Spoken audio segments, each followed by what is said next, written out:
Jeffrey Neville. And I see we already have some people over in the chat. And I'll let it migrate over here to the live.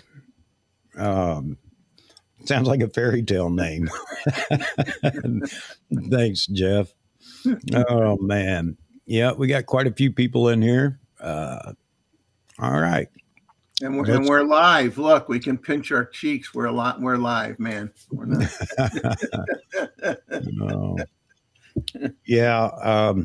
I just thought of something. I know you guys have seen it over in the chat. Millerad talking about, it's a tough time of the year, things going on in his life. And I thought about that. Man, it can be a very tough time of the year for people. And I think that's maybe what's been going on in YouTube too. Maybe with a little more animosity that's going on. And, content creators are kind of have slowed down. But anyway, I hope we can have a good time here, but not forget that there are other people that aren't as fortunate. I know it sounds so cliche, but it's so true. So anyway, guys, welcome to the show today. Long Rider's going to make me do this. Here's Chuck. How did I do? Do I pass the Ed McMahon test? And I'll be remember to look for your what do you call it? Publishers Clearinghouse giveaway. You could be a winner. There you go. Well, welcome, Long Rider. Welcome, Greg. Greg Wilson, Nature Photography, in here at the beginning. Something strange is going on. Luis, how you doing? Yeah, Christmas is not always merry for all. I hope you get through it, Millerad. And we all do, Millerad. And I don't know what we can do to help. It's usually one of those things. There isn't anything that, somebody outside can do. But hey, I'm here to listen, man. I'm here to listen. Be it on a stream or behind the scenes, just let me know. Let's see. Go have a bourbon and do it again. That's what he's telling you. All right. Dice, how you doing? Yeah, Santa's. I wish I was like that guy that's on YouTube, The Beast, and I could do that kind of stuff. Wouldn't it be fun to be able to just hand out stuff on a regular basis and money like that? That would be great. All right. So I guess there is a little news going on for the Nikon fans. You got another firmware update for the Z9 3.1 or 3.01, whatever it is. I don't know how much it's going to do other than bug fix or whatever. I haven't even looked at it, to be honest with you. That's how excited I am about it. But they always word it very non-descriptive. Well, I mean, they don't get into the minutia, if you know what I mean. It's just like improvement to autofocus in certain modes or whatever. And it's like, I'd like a little more meat to go with the potatoes, Yeah. Gregory, how you doing, buddy? Gregory Friends from Cape Town. Some of our beautiful beaches are already full today. You get a lot of Christmas vacationers there, Gregory. I would imagine probably beautiful weather compared to where a lot of people are. Hello, Alan Barnes. Merry Christmas to you too. Dice listening to us in the bus. He'll be listening on his way home in about 20 minutes. All right, buddy. That's what I like to hear, because I think that's what we kind of provide here with the channel, is the ability to just listen, and you don't have to watch. Matter of fact, I don't know why you'd want to see me or, on camera or whatever, but glad to hear that. Thanks, Dice. And Long Rider, his A9's 2 firmwares behind. They'll get there, Jeff. They'll get there, man. Something's coming. You can bet on that. Oh, yeah. The winter storm that's coming. Sleek Images. So this is supposed to be the Siberian Express. There'll be a lot of snow, I guess, in the center portion or midsection of the U.S., but as it makes its dip and heads up back north following the jet stream, It just depends on how far east it goes to how nasty it gets over here on the East Coast. But Ryan Hall, y'all, was talking about likening to this, not exactly the same, but liken it to the storm of 78 that came in. It was warm, dropped. We got a lot of rain, and then a flash freeze overnight, and then a ton of snow on top of that. And it took 2 weeks. I know I went through it in Kentucky back in 78, and we had roads closed for 2 weeks because Kentucky just didn't have the snow removal equipment. But it just lasted forever because of the super low temperature. So that said, folks, if you're in the path of this thing, be very careful because it's going to get very, very cold behind that cold front. They're talking temperatures as low as 60, not 60 below zero, but 60 degrees below normal, of course, Fahrenheit here in the U.S. So that's going to be significant all the way down into the panhandle of Texas and down into northern Florida, southern Alabama. I mean, abnormally cold. So just be careful out there, folks. I think Christmas Day we're supposed to have wind chill of 7 degrees in Myrtle Beach. Whoever thought that? Yeah, man. So the big concern right now is the power grid. And, one of the things that they're concerned about is because of the low temperatures and the heating oil, the way it's been as far as price and everything else has gone here, over the last few months, taxing the power grid could get ugly. So just be prepared for it. Ray Powell, Andy Miller, how you doing, Andy? 3.01 seems to have made bird and flight shooters happy for a day. Don't count on that, Andy. Yeah, absolutely. Do not. I mean, I've been happy for a while, but I'm probably one of the few. Well, I didn't know that it brought any support for the bird and flight shooters. So you'll have to explain the differences to us. If you'd like to come on, Andy, just let me know and I'll send you the link, buddy. Merry Christmas from Kent Allen. Thank you. Merry Christmas to you, your family, friends, and all there. And Daryl says, yeah, Andy, just for a day. Gregory, yeah, many visitors. Okay. So there are a lot of people that vacation over Christmas. I know that. They do it here in the U.S. too. There are quite a few people. They usually head to Florida, but this year it might not make a difference. It might be as cold in Florida as it is here. Greg Wilson said he heard there's an update on Nikon prime lenses that you can't even get. Which ones? Are you talking about the telephoto?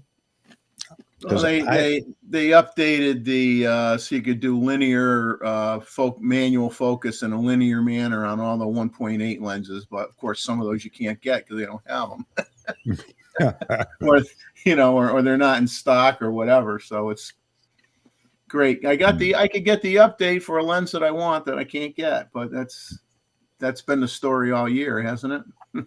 Yeah. Well, the big buzz right now is 85 1.2, at least on Nikon's side. People are still conflicted.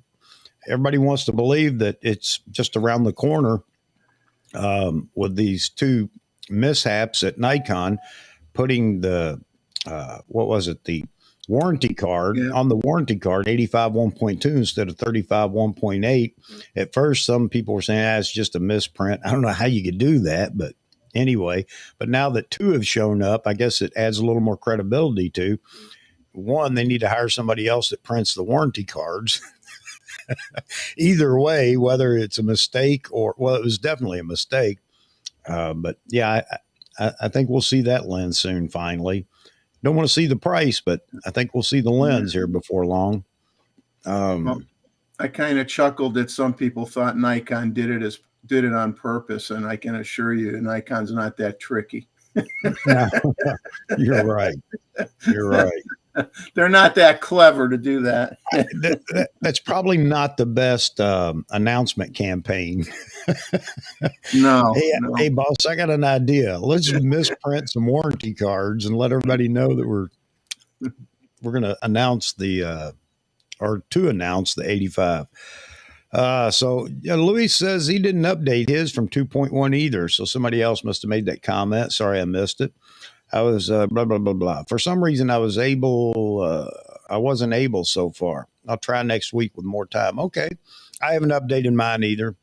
Not in that big a hurry to get it updated. Got way too much going on over the next couple of weeks for me. I'm not going to be out shooting, and not to mention the fact that it may turn into Siberia here. Maybe we'll see how this front goes.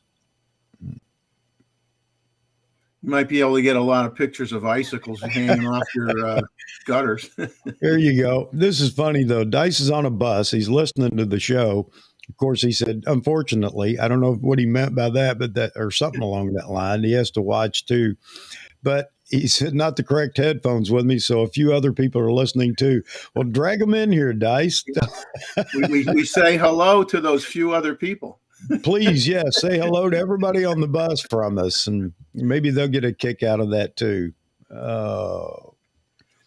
Jet, 60's the high in Amarillo today. Wow. Tomorrow, let's see, tomorrow, 7 a.m., it will be 4. Wow. 4 degrees from 60. Man. Yeah, this front that's coming through is pretty ugly when it comes to temperature. And our buddy Z Wade Photo, how you doing, buddy, at work? Maybe we bring you some joy at work today. He's in that new studio of his, probably having a blast, I'm sure. No, he's at work today. He's missing his studio. Jeff and Leslie just put the Christmas tree up. Leslie had numbed to correct me, so I'm quite sure I put it in the wrong place. You did. You did. And you'll probably be sent out later because you have to get more lights. There's not enough lights on it. So be prepared to go out and buy more lights. Yeah. No matter what, Jeff, you put it in the wrong place, buddy. But I'm sure she'll be happy that you have it up and everything ready to go. You just might have to move it. Zach talking about the local weather, talking about wind chills between 25 and 40 below. Wow. Yeah, you're out there in the let the wind blow plains in Kansas, aren't you? Man. Well, you need to get that Z9 out and test it, the Z6 II and the whatever else you have there, and test it, battery life in super cold weather. I'm going to do it too. I'm just going to sit it outside the glass door and watch it. Wait till the rear display freezes over and you got to get an ice scraper out. Yeah. Yeah. Oh, man. Oh, me. Sent, Andy. Should be arriving now. Well, I just hope that Nikon, you never know what they're thinking. I mean, they may, if they're happy with the revenue they got coming in from all these sales that they've been running for basically month after month after month. I'm wondering, I'm a little worried that they might wait to put something new out and wait until their next fiscal year starts, which probably isn't going to be till April. Yeah. So do they work on the fiscal year or calendar year? I thought they worked on the calendar year. I'd asked this before. They do their financials on a fiscal year type of thing. So they're going to, okay. And we used to do that where I worked too. I mean, it was the same thing. The fiscal year ended at the end of March. Why it's not, January to January or December to December, I don't know, but it seems like that's how a lot of businesses do it. Everybody welcome Mr. Andy Miller in here from UK. Check. How are you doing? Doing well, Andy. How about yourself, buddy? Well, this time it sounds like the audio might work, so I think okay. Sounds good. Yep, sounds real good. Yeah, it's this little Rode transmitter mic. Okay. We'll see. Anyway, so you've got the weather, which you'll give to us in about a week or two when it comes across the Arctic. Yeah, not fast enough, though. I know, you guys get cold. That's the one thing I remember in living in the States was just how instantly the weather seemed to change. You're driving up from the North Carolina, from Duck, say, and in 100 yards, the temperature dropped 10 degrees. Yep. Then another 100 yards, 10 degrees. You're going, what's going on? That's weather. Yep. Yeah, it's like one day you're wearing shorts and the next day you got to looking for a parka. But if you in England, if you live in the northeast, you're only allowed to wear a t-shirt like yours, Jeff, all year round. That's all you're allowed to wear. Anyway, so Z9 update 3.01 takes very small time to load, so it's not huge. And I'm just looking for the link to my favorite site, which is Steve Perry's site, and somebody's already done a comparison on YouTube of before and after. It's posted somewhere. Zul71, ZUL 11, sorry, ZULE 11. And basically what they're reporting is the tracking box has got smaller and is more sticky, and seems to have, quote, put back the 3D tracking handoff to where it was before it was upgraded from 2.11 to 3. Okay. So today, Yeah. your one-time only offer, the bird community who installed it seem happy, and there's a dozen more people who've done that on his site, which is good. Now's where you have to say, call now. Operators are standing by. Yeah, call now, and everybody will now start whining again. But that's good. Yeah, I loaded it, but the weather is so crummy right now that I may not be shooting for a week or better because it's just not nice right now. And the guy that did the video had a little wooden statue about this big of a bird, and that's what he was using. So he wasn't using a real thing. But hey, the real ones probably froze to death and are laying on the ground. He didn't want to take those pictures. Yeah, but Andy, no matter how far you go to try to demonstrate something or show something, because this is all you have available at the moment, there are going to be people that are going to scream, "Well, it doesn't count. It's not real. I don't trust it." Until, No, I know, it's crazy. It's no. crazy. Anyway. I for one have been very pleased with their firmware updates. Overall. I got nothing to complain about at all. I mean, we were happy with the camera in January, and now we're in December, and it's the same camera but so much better. Yeah. All we can hope is it keeps going. I'm not sure what else they're going to change, and sure, we'd love to do this and that and the other, but it works. Yep. D-Moot says he's not out shooting in the cold, but Sleek Images here says going to be interesting to see how the Z9 performs in this cold. Yeah, it's going to give a lot more people a chance to see how it performs in extreme cold, although it's already been shown in many videos, different people, especially back in the very beginning when it was very, very cold out, or still cold out. But anyway, yeah, there are going to be some people that get to do their own tests, and I suggest everybody go do that rather than rely on anybody else. Go. But, I'll keep the fire going inside. You can come in and warm up periodically. But the guys in Scandinavia, like Helmstad and others, were out in really cold. Yeah. Doing the pre-testing and all of that, and that's great.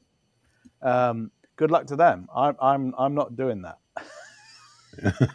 Well, our friend Mr. Stewart in Alberta, Canada, is always brutalizing his camera gear, doing the Aurora Borealis shots. Sure. At God knows what hour of the morning, and he runs them, especially the DSLRs. He runs them until they basically stop working, and then he puts in. Then he puts another camera on and warms the other one up. But he buys lens warmers, presumably, battery warmers, all these battery pack things around his camera that don't that stop them fogging up, misting up, if you want. It's crazy. But hey, good luck. James, J. Rob Photography's in here with us from Maryland. And of course, I don't know if you're at work or not, James. If you're not, you're welcome to join us here on the panel. But thanks for joining us, even if it's from work for a minute. A lot of people join us here in the States, especially on the East Coast. They'll join us for lunch, and then we kind of pick up other people as we go through time zones across the states for lunch as well. But Greg brings up, it's terrible what happened with David's TC 600 TC lens order. For those of you that haven't gone over there, go over there and check out his channel. He's got a very short on what happened with his 600 TC order. He's not blaming Nikon for the mishap because it was something that happened with his credit card.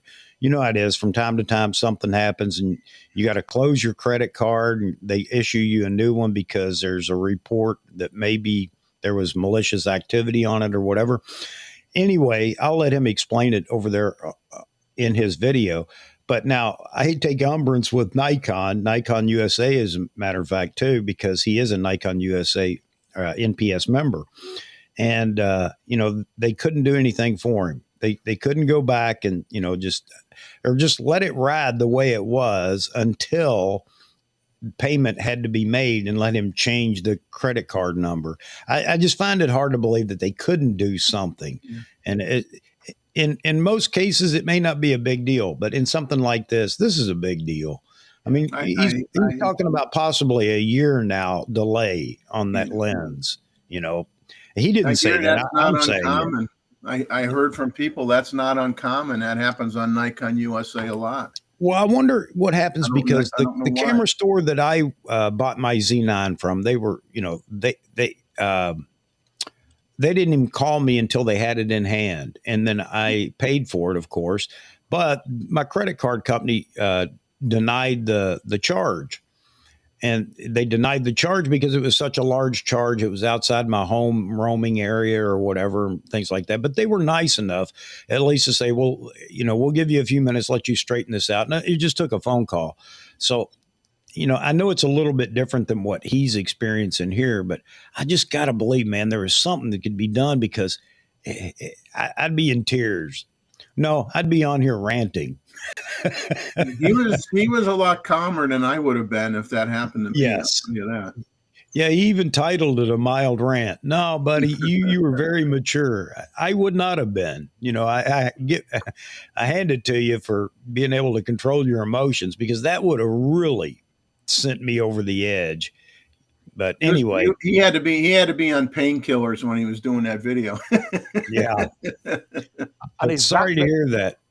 Is that the Nikon Store USA or an NPS store or somebody working for them? Well, it's NPS. He did it through NPS, but through the Nikon Store as well. Yeah, Nikon USA website and as an NPS member. And you're going to have to resubmit a different card and you're going to be at the bottom of the list now. They won't hold his spot even. Yeah. That's pathetic. Yeah, I agree. That's pathetic. But then I'm evil. I'm evil. Yeah, you're like me. You're like me, Andy. A curmudgeon, man. I'm a curmudgeon. Oh, I have an official moniker. We call it a strap name, which is a grumpy old sod, and it's in a lot of newspapers and a lot of places.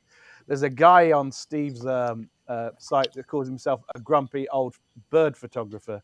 I haven't spoken to him about that. I think he's stealing my thunder, but that's right. When he gets banned as often as I do on DP review, then he'll be happy. Yeah, there you go. And that's so easy to do over there. Yeah, that doesn't take much. No. Yeah, sorry about that, David, man. I hate to hear that. I really do. I know complaining won't budge them. I know that, but man, I got to believe that there's something that could have been done. All right, moving on to other pieces here. Let's see what all's going on over here in the chat. Who's making me some lunch? James wants to know. Long Riders, peace sign for you, David. Yeah. Long Rider, I'd like to get him in here on the panel as well. I got to get him to get set up a camera so he can join us as well to bring in the Sony aspect of the show. Then I won't get beat up all the time talking about Nikon all the time. So James is going out here and going to play. He said he ordered 2 Nikon 1 cameras on eBay, a J1 and a J5. Should be fun. Thanks, Santa. Yeah, absolutely. Put one of those on the big telephoto lenses. Matt Granger did that back in the day with the 600 f4 on, and I think he had a TC in line with a converter to the J1 or one of those cameras, a Nikon 1 camera. It just kept going from the big lens hood and just kept getting smaller all the way out to the end. And, by the time it got to the camera, it didn't make much difference. You couldn't tell there was a camera on it, but that was cool. And does it have the same F mount, or do you have to adapt? I think I want to say that you have to have an adapter, but that may not be true. But I think it is. I know he had it adapted, so maybe they did. Sure. Go.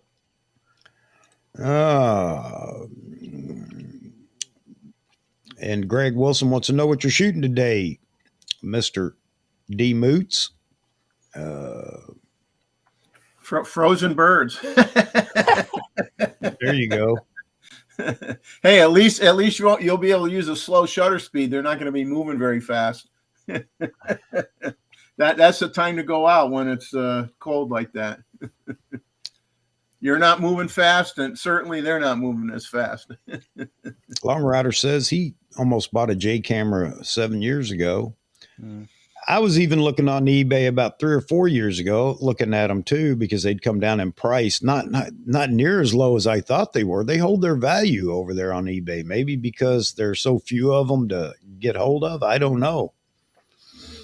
Oh, I don't know. People seem to think on eBay that they could sell a used camera for as much as it cost brand new 20 years ago. Well, I guess there are some things that are just not as easy to come by, and a lot of people do want them for whatever reason. And, the J1s or the Nikon ones, I can't call it J1 because there are 2 models or versions of that, or several, I guess, versions of it. But Greg, Dave's out with the 400 today, but not much going on. It's just too cold, I guess. James says that people are grabbing them up on eBay. I don't know what the fascination is, but it wasn't a bad camera. It really wasn't. It was, again, one of those things that I just don't believe it was marketed correctly, maybe, but it wasn't a bad camera. Well, maybe bad timing. You know what its issue was? It didn't have an EVF. Yeah. So it's terrible. And now we've gone full tilt. I don't want an EVF. I'm gonna hold the camera out at arm's length and look at the LCD. So it was just ahead of its time, I guess, Andy. 10 megapixels, launched in 2011? I don't know when it was launched. Yeah, so it's the XP3. So there was a lot of choices back then. But, yeah. I'm just looking at the wiki page on it, but okay. Well, the interesting thing is that they said Nikon hadn't entered into the mirrorless market, but everybody seems to forget the Nikon 1 series. Yeah. Looks like a fashion accessory. Yeah.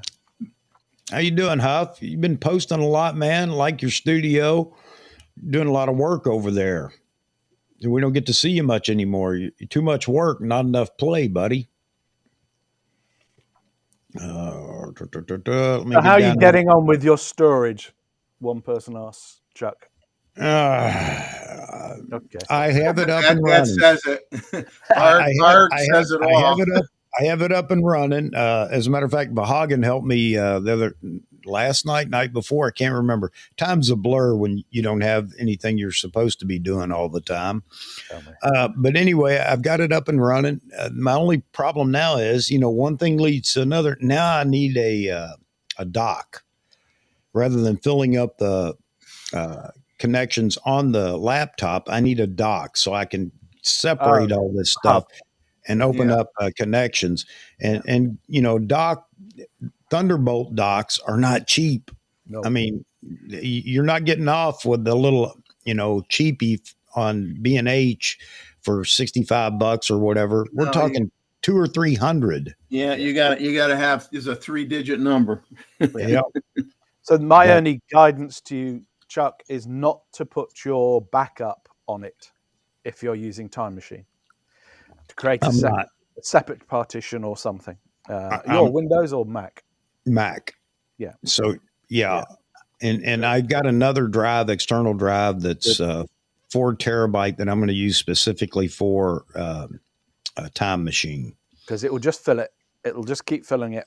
Yeah, I know. I know. So I ran into that with a 1 terabyte really fast early on, and thought, okay, this isn't going to work. Yeah.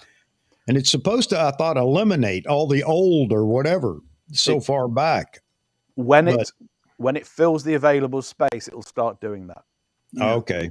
That's the problem. I just I'm going to take one of the old externals that I have that I'm going to migrate all that information over to the new Gemini NAS system over on, to RAID 1. And then I'm going to take that, format that hard drive or that external hard drive, and that's going to become my Time Machine only drive. Yeah. So my only other comment is related to my learned experience, which is don't just have one copy, particularly on a RAID drive, unless it's RAID 5 or something where you can swap the disks out. Well, go ahead. Yeah, I had a G Drive Pro fry itself, as in the whole drive, 18 terabytes. So supposedly I am able to do that. If one of the drives goes bad because it's mirroring the primary drive, then I can remove it and put a new drive in. So let's hope it works that way. Yeah, I keep backup hard drives separate. So all my Africa stuff exists on hard drives that I plug into a SATA dock. You just plug the drive in. Yeah. But they live on the RAID, on the big NAS RAID. And I was copying them onto this new drive, and this new drive hiccuped. I've sent it back. It's an RMA, as we call it. It's returned to manufacturer. Okay. And they'll get round to sending me another one. But it's terrible if you've wasted a week organizing the new drive and then it dies. That's not good. So no, not at all. And again, for me, I don't have anything so precious, so valuable. I'm at least taking the first step. So I've got a backup of it all. Yes, it's in one location. I get that and everything else, but it's a far cry better than what I had before. And hopefully I don't run into those issues. But my luck is someday when I pass away, my kids will pull out a few photos that I have, and for whatever reason, they'll go viral, and I will have captured something that everybody likes, and they will all be missing on the hard drives because I didn't back up quite thoroughly. You'll become famous after the fact, Chuck. Yeah, that's what I mean. Exactly. Yeah. And then the photos won't be there because the hard drive. Yeah. So Woody's asking about the Z9, not recall, but the Z9 issue with the lens mount button. Yeah, the service notice. People were quick on YouTube to pick up recall, Nikon recalling Z9s. I mean, man, clickbait goes quick. You got to jump to beat all the clickbaiters. But yeah, immediately Nikon recall on Z9. Yeah. It's a reason for unsubscribing and hit a negative vote if people do that. Exactly. Yep.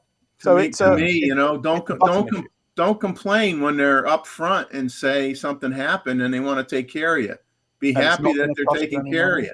Yeah, but exactly. Everybody wants to be negative all the time nowadays. I mean, it's sad that when somebody's positive, you almost have a heart attack because you're not used to that anymore. Everybody's got to be so bitter and negative all the time. Yeah, I missed. I didn't. My camera wasn't in the recall batch. I don't know how many cameras it is, and Nikon's saying that it may not be every camera within that window. They're just covering the window to check. which I think is nice. And then everybody was complaining early on, well, I'm going to send my camera in right now. Now I'm not going to have it. I thought, well, why would you send it in? Are you having any problems? Maybe you ought to hold on to it until after Christmas or whatever you've got to shoot, and then send it in. It's not like the camera will explode if it hits a certain point or whatever. But you know how people are; they're going to throw a fit. And then we find out that Nikon says we're going to set up a schedule. Basically, Yeah. we're gonna look at who reports whatever and set up a schedule for when you need to send it in. And I thought that was pretty fair as well. Well, yeah, they'll let you know when they have the parts waiting, and they'll say, okay, send your camera in, and then it'll get worked on right away and sent right back. Yeah. So I mean, you can't ask for anything better than that. I mean, man, you want them to fly to your house and fix it at your front door, maybe, I guess. I don't know, but Flintlock has joined us. How you doing, Flintlock? I'm going down through the chat right now, catching up with all you guys.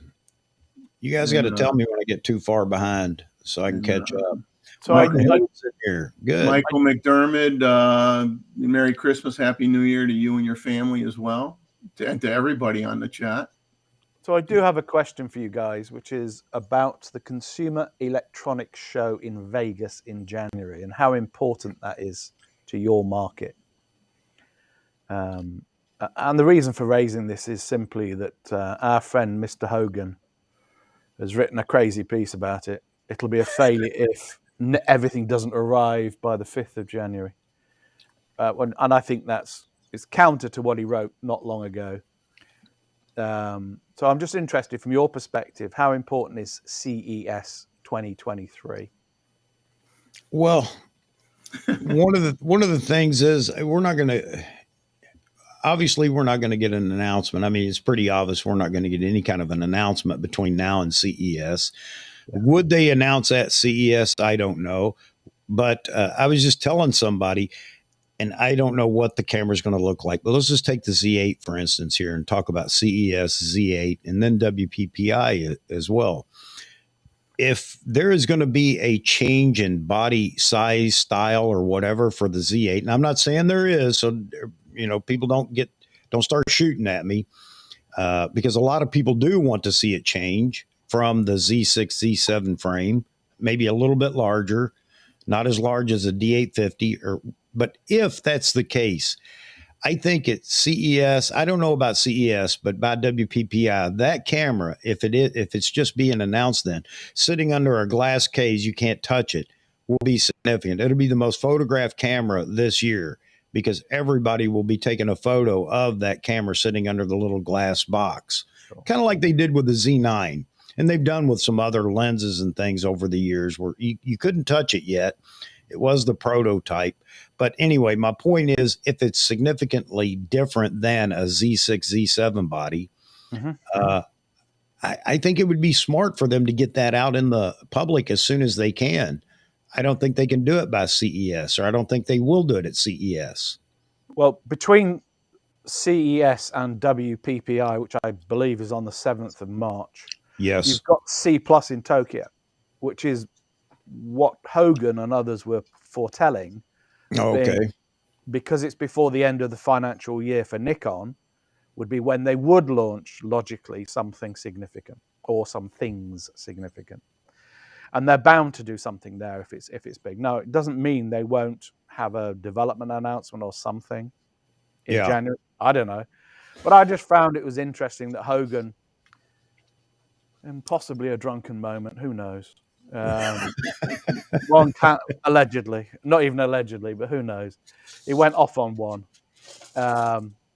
He even said with a new speed light, so I think he's taking what we call the Michael, having a joke for Christmas, but I don't know. He's certainly set quite a few voices. It is a big shift in Tom Hogan, because where was he when I was talking back in June or earlier about these things, and then he couldn't be bothered, and it was just foolishness.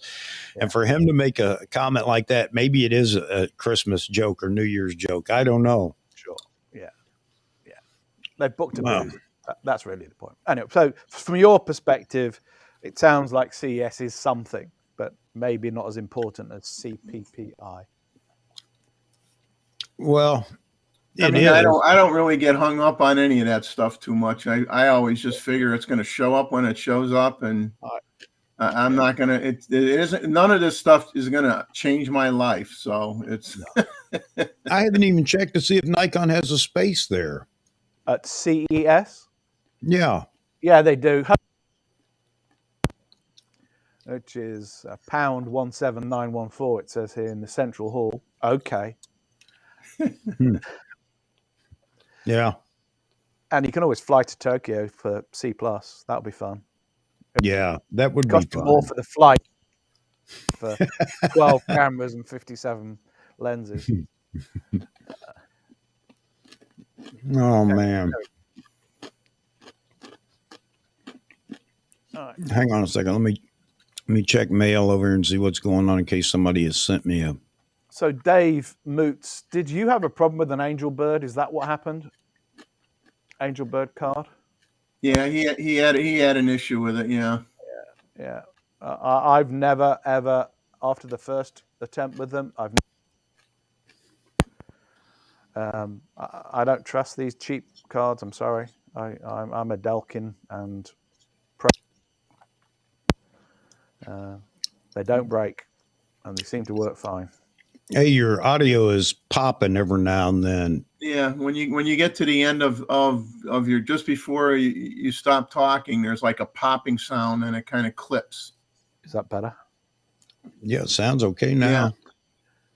Yeah, I think it's because it fell down my shirt. It sounded like you were tapping the desk or something. Okay, good. Oh. So Flintlock's saying he's got a new camera arriving today. So Flintlock, what do you have showing up?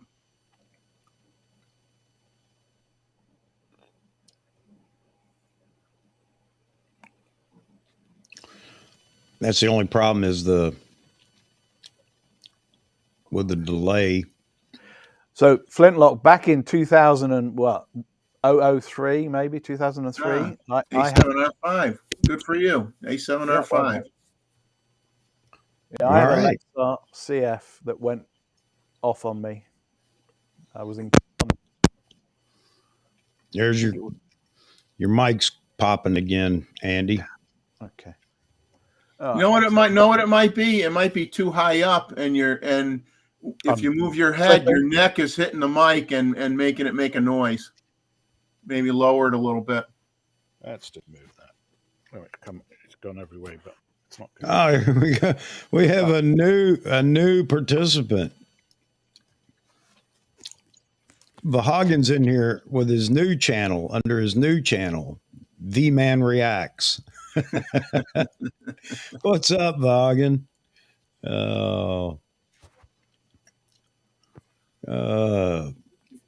Flintlock, don't be worried, man. That's what you bought it for. Take it out there and work it.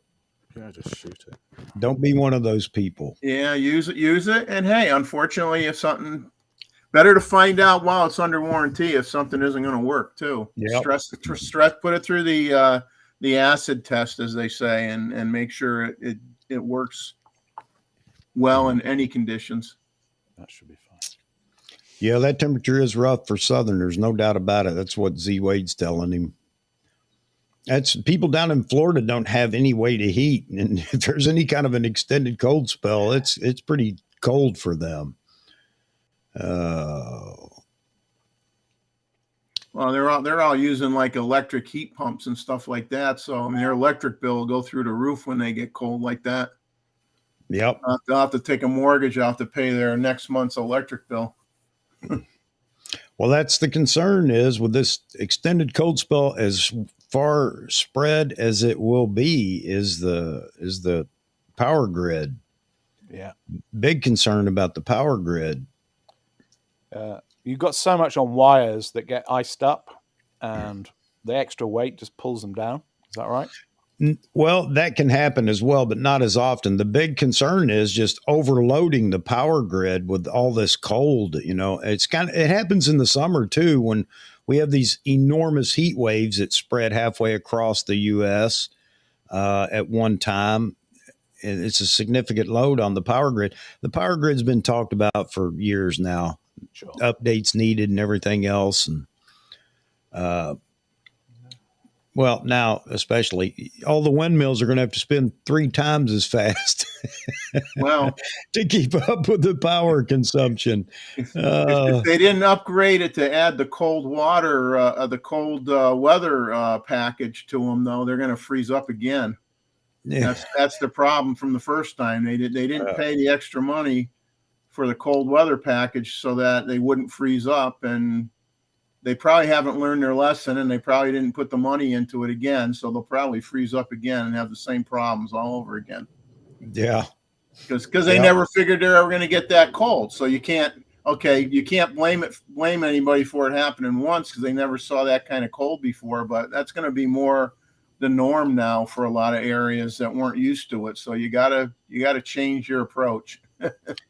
James is almost at the end of the bottom of his M&M bag. Well, Amar was down at the M&M store, so he had plenty of replenishment down there at the M&M store. I've been down there. I've got a couple of photos from there. I thought it was a neat place.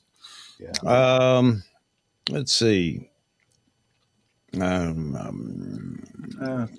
Sleek Images is talking about 50-mile-an-hour wind gusts knocking tree limbs down on the power lines in the Midwest. Yeah, that was always a big problem in Connecticut. We'd have a lot of tree limbs that would break and land on the power lines. Man. Still do. Every time there's a windstorm, even though they've cut back and everything else to protect the power lines, it just never seems to be enough. It's just an ongoing game up here, power outages for that reason. And that will be a concern here coming up in probably Saturday around Christmas, because we're supposed to get all the rain on the warm side of this thing on the east side. We're going to get all the rain, but then the cold front's going to push through at some point, and we're going to get that flash freezing. And that's the part that's most scary for us here, is the ice buildup on trees and power lines. And we'll probably have a wonderful Christmas under candlelight, wrapped in blankets. Yeah. We're going old fashioned here this year. Heritage Christmas, the way it used to be. Yeah, Kevin, we're supposed to be using electric cars, and we're not going to have electricity here to be able to, power our homes. It's kind of ridiculous. Oh, man. Sleek Images. Big issue in the Midwest is 50-mile-per-hour wind gusts. Yes. Taking tree limbs down and power lines. Yes, absolutely. Again, same thing here. I don't know if it doesn't even have to be high winds here. Again, just snow buildup, ice buildup on trees will cause it. And I don't know. It's just, there's something about trees. They love falling on power lines here. I haven't read up a lot on the A7R5, so I'd ask Flintlock, since you had an R4, what are your impressions of, or what are you thinking, or what do you know that's supposedly improved that's going to help you with wildlife with the A7R5 versus the A7R4? Just curious.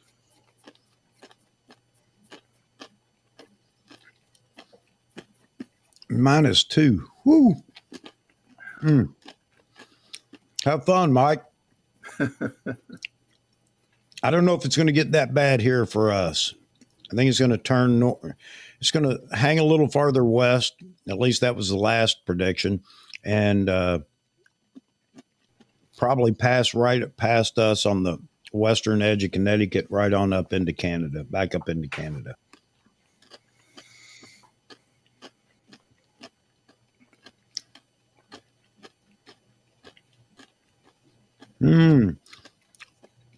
So what's funny is I am a master at predictions, I guess, because what did I tell you before this stream started, Jeffrey?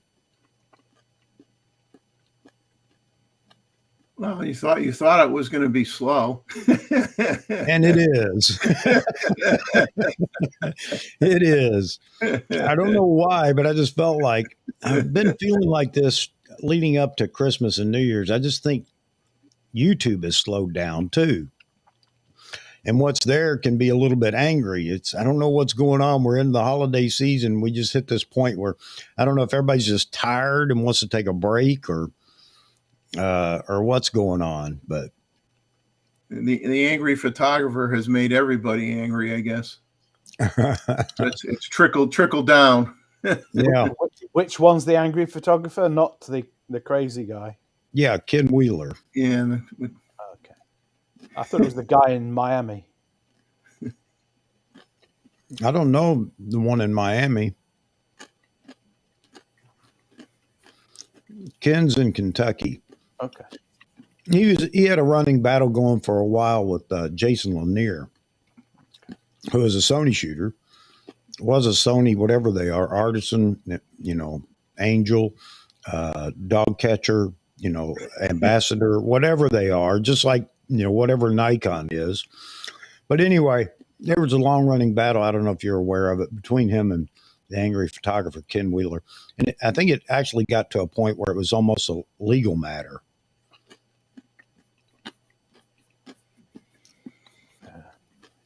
69 degrees in Huntington Beach, Southern California. Yeah, get out there and enjoy it. Yeah. So Long Rider says he knows that story inside and out. He was friends with Wheeler and Lanier. And it's a long story that I don't know how that went on for what, a year and a half maybe, or am I completely wrong? Could it have been more time? I don't know. But anyway, but that isn't the only reason that Ken got labeled the angry photographer. He was the angry photographer before he started that. Yeah, I think I'm thinking about Theora Aferfasis. That's him. AP. That's who you're talking about? Yep. That's him. The guy who's into metaphysics, faith, and other exactly. Yes. other things. Yes. Yeah. Wow. That's him. I stopped watching him a long time ago.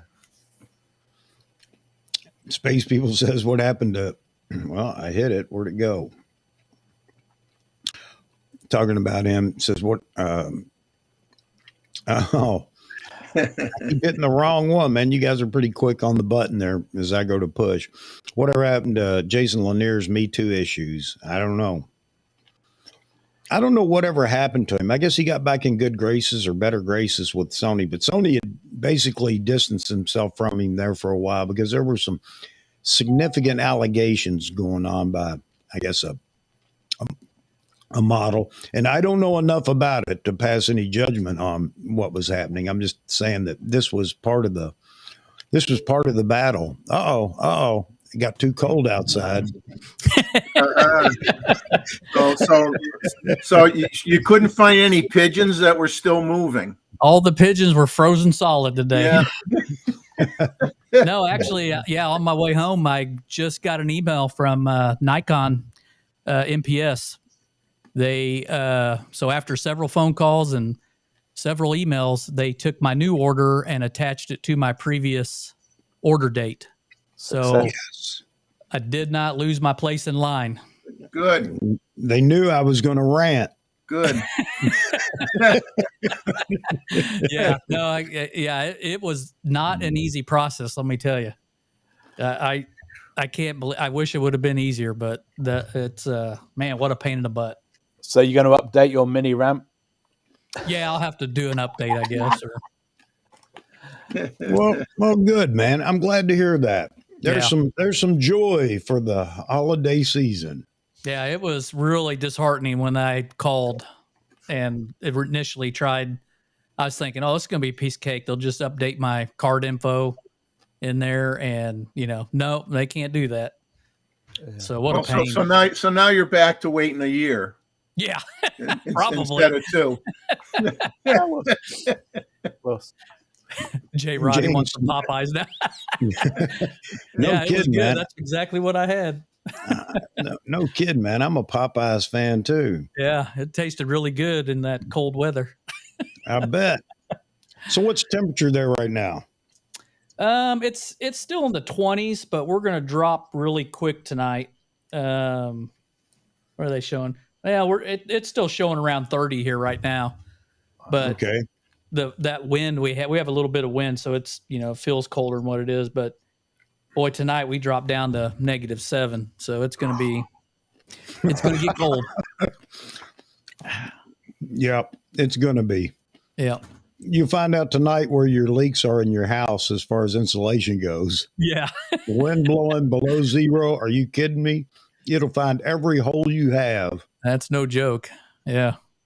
That's -22 centigrade. That's cold. It sounds Yeah. worse when you say it that way. Yeah, when you convert it to centigrade, it sounds a lot worse. Yeah. Yeah. Well, it's 253 Kelvin, so you're okay. Our wind chill index is supposed to be like -30. Yeah. It's going to be ridiculous. Man, that's crazy. Whoo! And it's gonna keep. It's not like it's just a small patch coming across the U.S. It's spreading that cold air as it moves, and it's not leaving the other end yet. Yeah. That's one big storm that's going across the U.S. And man, we're lucky we don't have a lot more precipitation or a lot more humidity down south right now, and that it's not pushing any further south. I mean, that could change, but this could be a snowstorm to rival snowstorms. But right now, it doesn't look like it's going to be that way. For some poor sots up in north central U.S., yeah, the typical Michigan Peninsula, Wisconsin, I think South Dakota, North Dakota are going to get beat up pretty good too in the snow, but not so much as the typical lakes region up there. They're going to get hit again. Buffalo, New York. And the sad part about it is it's not going away anytime soon because of the frigid temperatures. It's going to hang around. It's not like it's going to snow 2 feet and, a couple of days later it's gone. No, no, you're living with it for a while. Yeah, we're only supposed to get 2 to 4 here, but it's going to be blowing snow, so it's going to end up being 2 here and 7 here, and who knows what. Only 2 to 4. 2 to 4 feet, not inches. Feet, yes. No, we're talking 2 to 4 inches here. You win. Yeah. No, if it was feet, I would be moving from here.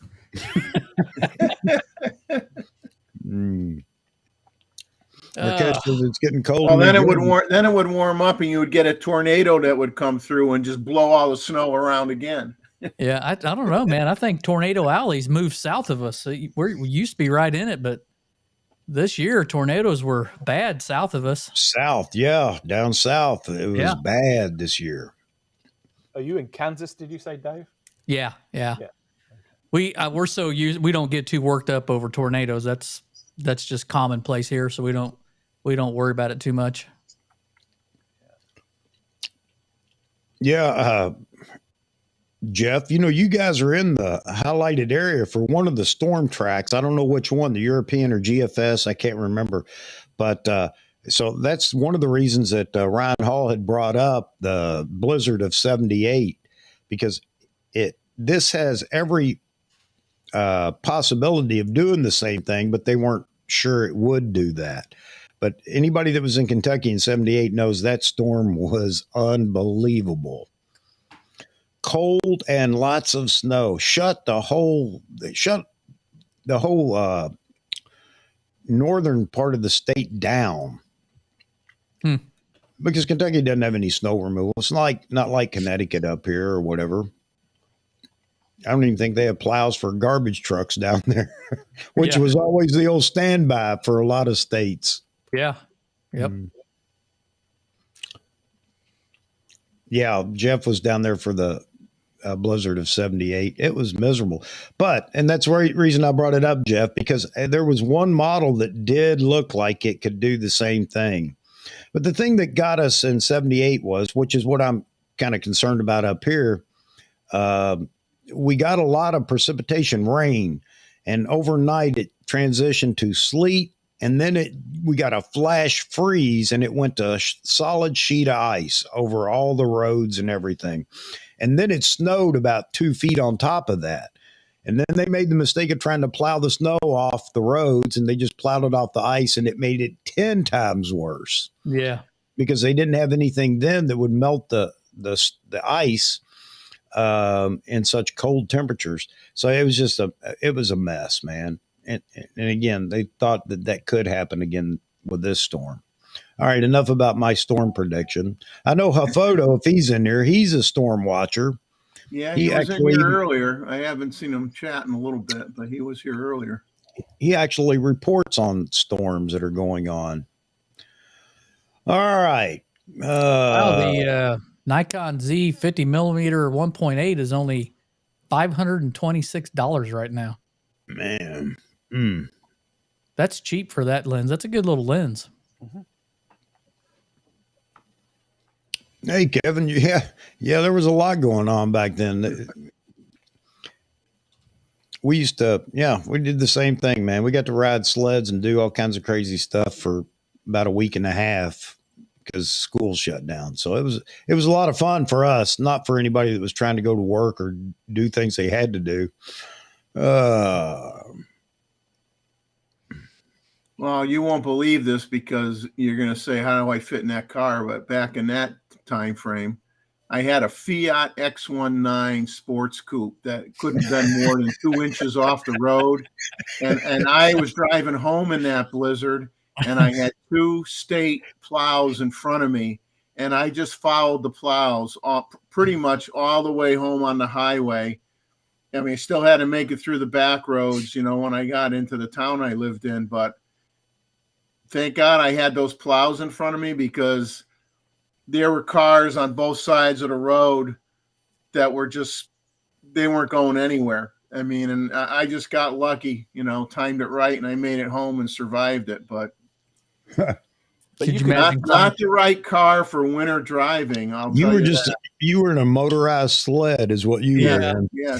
Well, it had a sharp wedge on the front of it, so I guess I could pierce through the snowbanks. It just meant you darted into the snowbank. Could you imagine trying to climb in and out of that thing now? There you go, J-Rod. James talking about his J1 that he's buying, or as I guess bought off eBay. 2.7 crop on my Sigma 150 to 600 equals 620 millimeter reach. No, do it handheld, man. Do it handheld. Shoot handheld with that. I couldn't find anything in it. The field of view's got to be what? A couple of degrees? Yeah, and the sensor size is really small, so it'll be interesting to see what your results are doing that. What is it with the J1? Why are people buying those? You missed the beginning of that conversation. James brought it up. He just bought or was looking at a couple on eBay or whatever. Bought a J1 and a J5, I guess. J1 and a J5. Gotcha. And they're cool little cameras. I said a few years ago I was considering buying one just to play around with because it is a cool little camera, but then we started talking about mounting it to super telephoto lenses, and it gets out of control. How much can you do now? Yeah. Let's put a TC on a 600 TC, get an adapter. Yeah,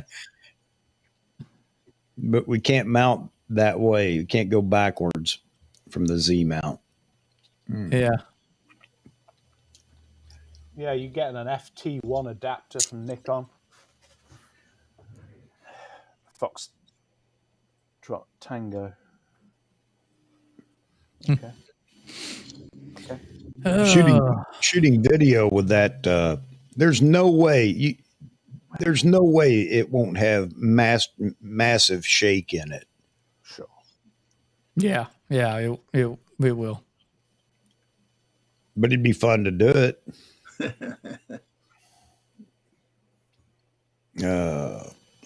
Here's Joe Man's Land. Let's see what Joe Man's Land has to say. Joe, I got Robert. How did I missed you, Joe? I'll get right back to you. I cannot hit these things fast enough sometimes. You guys are chatting. May start a YouTube channel called the No Content Channel. That's what you were talking about recently, weren't you? Jeffrey, the show on Show about Seinfeld, nothing. the show Yeah. about nothing. Yeah. There you go. Exactly. Hey, Robert, launch it, man. I'll subscribe. Joe, in-laws in land today from California, and it's a wind chill of 40 below in Calgary. Oh man, I'm sure they're real happy they came to visit you for Christmas. They probably Man. don't even own. They probably don't even own a winter coat. They're going to be in trouble. Man, wow. Oh shoot. Blah, blah, blah, blah, blah. Well, it's funny. We got my wife and I, because we always vacation down here in the summer, either in the June to, let's say, June to August time frame, because the kids' school schedules. For whatever reason, we said, oh, it doesn't really get cold down here, so we got rid of all our winter coats pretty much before we moved down here. Oh, Then we moved down here and we had to go buy winter coats. it was it's probably been 20 or 30 years ago. I know they've had some they've had a few times when the temperature down there in the orange belt did dip pretty low. But I remember when I was a kid growing up, Florida had there in the late 60s and early 70s, they had a lot of close calls with freezes down there in Florida and blighting the orange crop. Yeah. I remember them setting the big salamanders, the big burn pots out in the tree. I back then it didn't make any sense to me. I thought, well, if you can heat the outside up, why don't we just do that instead of heating houses? I mean, but yeah, man, it used to happen a lot more than it has here lately. So this is again cyclic weather patterns or weather changes. It's I better be careful. I almost said a bad word. I'll get a strike on YouTube for saying that climate change isn't man-made and real that way. But anyway, so I'm not going to say that climate change is not man-made and it's actually climate change. I'm not going to say that because I'll get in trouble if I say that. So just trying to cover my bases here. Say what? Say what? Yeah. I mean, weather has changed. If you're old enough, if you're old like some of us, we've seen this same pattern before, guys. It's not new, okay? I mean, anybody else feel that way? Yeah, it's been due. Yeah. For this weather pattern. Yes. It's not new, okay? For all the 20-somethings that are just now coming online and talking about, oh, this is different. It is different from when you were born. Yeah, I get that. But it's the same as it was when I was born, okay? So you're going to see it again. Somewhere down the road, the same cycle of weather is going to happen again. All right, enough of that. I see nobody wants to touch that. And I don't blame them. We can touch it if you want, but 8 billion people on the planet? Come on, that's a little different. What are you talking about? Body heat? No, power, use of Body land. odor. No, I'm not buying it, buddy. I'm not buying it, man. The earth takes care of itself. And, this idea that we can change it, man, that's given man so much power. It's not even funny. I wish we had that kind of power. But anyway, right. on a lighter note, Merry Christmas. Oh, man. Yeah, I've been brainwashed on a lot of things. It's not that one. It's not cow farts. No. Everything adds to something, but 8 billion people are definitely here. Let me get the photo. 8 million people are definitely a problem, as Andy says. Yes, 8 billion people are a problem. No ifs, ands, or buts about that. But I'm not talking about weather when I talk about 8 billion people being a problem. That's just the total number of people is ridiculous. And oh, well, shut up, Chuck. Quit. But Dave, are you hunkered down now for the next 3 months? Is that what your future is? No, I'm going soon after Christmas. I'm heading up to some even colder weather. I'm going up to Minnesota. So no, I get out in the cold quite a bit actually. So it doesn't really keep me down. Isn't that where Jim Brandenburg has his studio up in Minnesota in the Black reservation? I don't know. Yeah, I attended a talk of his, and he's the guy that David Attenborough, when he was doing Predators, he had the wolves, and Brandenburg has it outside his front door as a pack, comes to visit him. Oh, nice. Yeah. But as you say, cold. Yeah. It's going to be cold. Yeah. And then as soon as I get back from that, I'm going to Florida. So we'll warm up might a little still bit. be cold. Might still be cold. Well, it's gonna be, it'll be cold for the Floridians down there. Sure. They'll have a sale on frozen orange juice. They'll be in winter coats and I'll be in shorts. I've seen people up here do that. Get on the plane here, going to Florida, and they're all in shorts and T-shirts and flip-flops. I'm thinking, man, you better hope you don't get stuck somewhere. Yeah. Yeah. Oh, man. Hey, Brian, how you doing, buddy? Good to see you today. Rather dry today, but jump in there and stir it up, man. Stir it up. Got a panel of experts here just waiting for questions. So Andy, which of the big two lenses that you now have, which do you tend to migrate to most? You using the 400 more than the 6, or about the same, or? Well, so right now, because it's miserable out there, neither. But the 600 is the one I've used most. I paid for at a Hawk Center 2 2-hour sessions where they flew, and I gave them all the photos. I gave them 400 images, and that was what could you do with the 600? Can you track a falcon? Can you does it make a difference? So I had the 600 in the morning and the 400 in the afternoon, and I have to say the 400 is much easier to handhold and get a bird in the frame because it's shorter, as in the focal length is shorter. But the image with the 600 is crazy. It's absolutely crazy. It's beautiful, and I get it. You know, I don't think it's actually sharper than the EFL. It's certainly a little lighter, but it's quick, so fast. Yeah. And the 400 just feels just that tiny bit faster. But you can handhold them both. And I think for me, going to Africa now, confirmed in March, I'm taking them both. And it'll be the 400 for sunrise, pre-sunrise shots of lions and whatever. And then, knowing me, I'll be on the 600 for the rest of the day.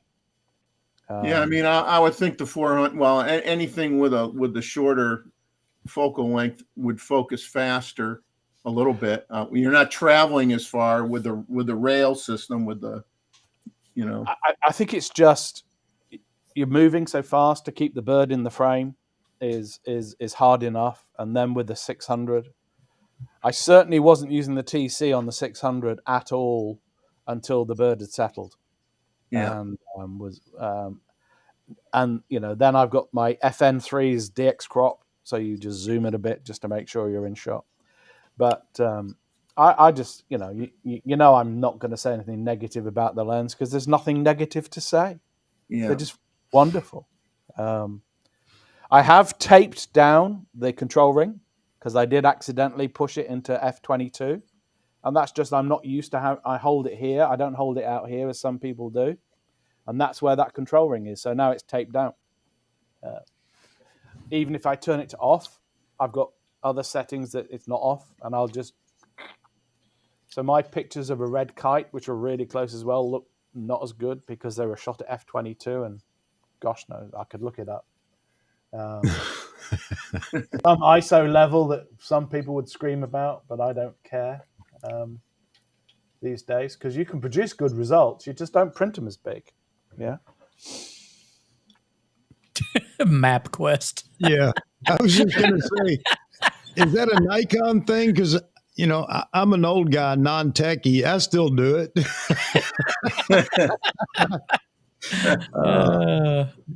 Got to tell on yourself, man. Is the 500 5.6 better for birding compared to?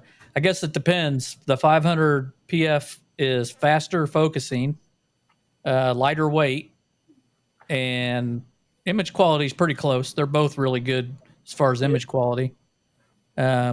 Just depends on if you want that flexibility of the 200 to 500, the zoom. To be slightly contentious, I've never got on well with the 80 to 400, the 200 500. They were all just a little for me. Yeah, the 200 500 is just priced. The pricing for what you get is you can't beat, but it's got good image quality, but it lacks in some focus speed. Yeah. I mean, I think, yeah, that, like you said, the focus, the initial acquisition is slow, but then it locks on good.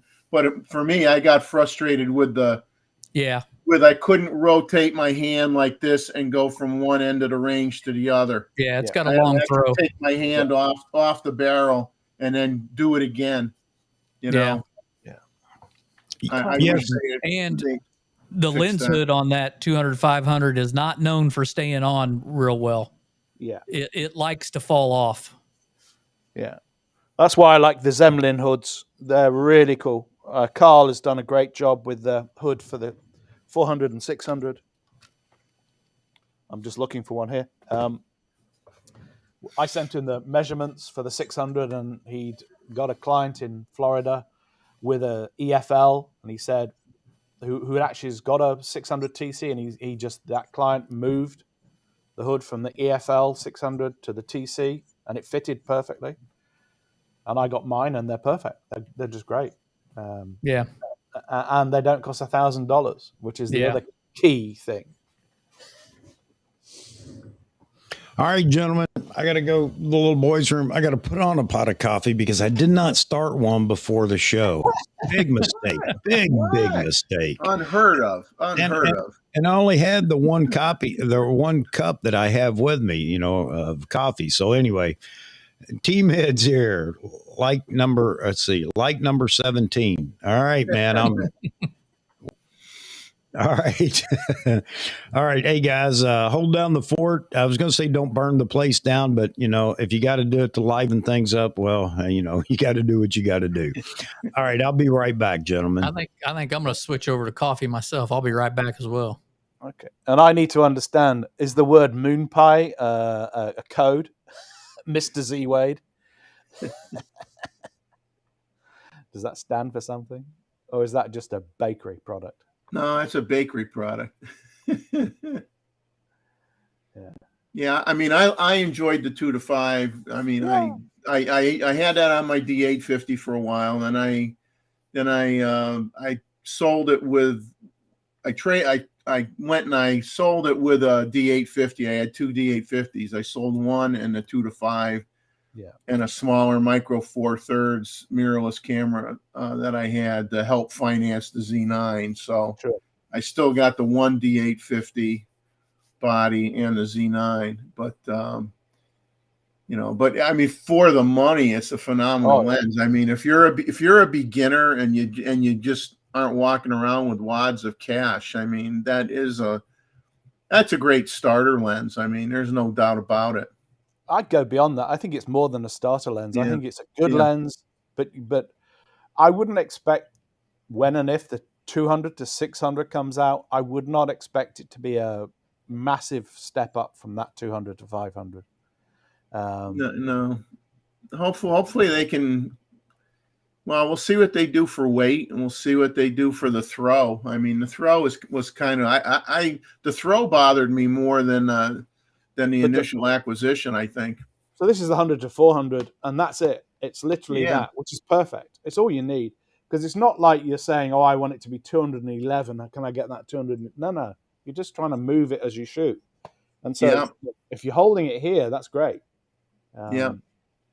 Stay away from these things. This is the control ring for me because I swapped the focus ring and the control ring. I'm just turning it off now, just as a rule. There's no point. It's too many controls. Yeah, I know a friend that has he has the 800p. He has the 800 PF. He's got the 400-2.8, and he programmed that farmost outer ring. That's kind of like a click one way or the other. Oh yeah, and he set that up to put the camera in DX mode. Yeah, that's dangerous. I mean, Steve Perry and I had a conversation about that. Well, via on his website, and I agree. I think there are some people that put it on the lens, and I'm going to be grabbing it. You're hand holding a lens like this, you can be grabbing it anywhere. So there's already function buttons, so those are fine. I've got plus and minus on the EV on that control ring. This, which is now my lens, and that function ring, the control ring, I'm just disabling or taping down. That's really my solution because I'm not used to it. I've had 15, 20 years of holding a lens like this. Yeah. Balanced in my hand around this pivot point, which is not out here. And that's where the control ring sits on the big lenses. And that's terrible for me. That was, in that one instance, not good for me. But we each learn to do. And that's why, for me, studio gaffer tape is the number one solution for everything. It doesn't leave a mark, and you can put it on, take it off. But now we're hunting for Mr. Lenscoat to come out with a cover, please, or any of the 3 or 4 other brands, most of which are in China, to come up with some cover so we get that, I call it bash resistance, a little bit of neoprene. Jeff and Leslie had a question for you. I'll chime in quick. I do have my control ring set for my exposure compensation right now. That's what I use it for, but everybody has their own preference. Same for me, because it's in the principle of least damage. So I tend to get, following, say, something, I don't tend to play with exposure compensation as I'm tracking. I'll do it between shots. And so for me, I like the fact it's on a button and I just press the button and move it. I still haven't really got comfortable with exposure compensation being anywhere else. But you can, obviously, here's this stack. So this is my little Zemlin hood and my big. So this is the function ring, this lower one. Yeah. And you might be able to see that's now taped down. That's the control ring is taped down, as are the 2 buttons for me, simply to avoid problems.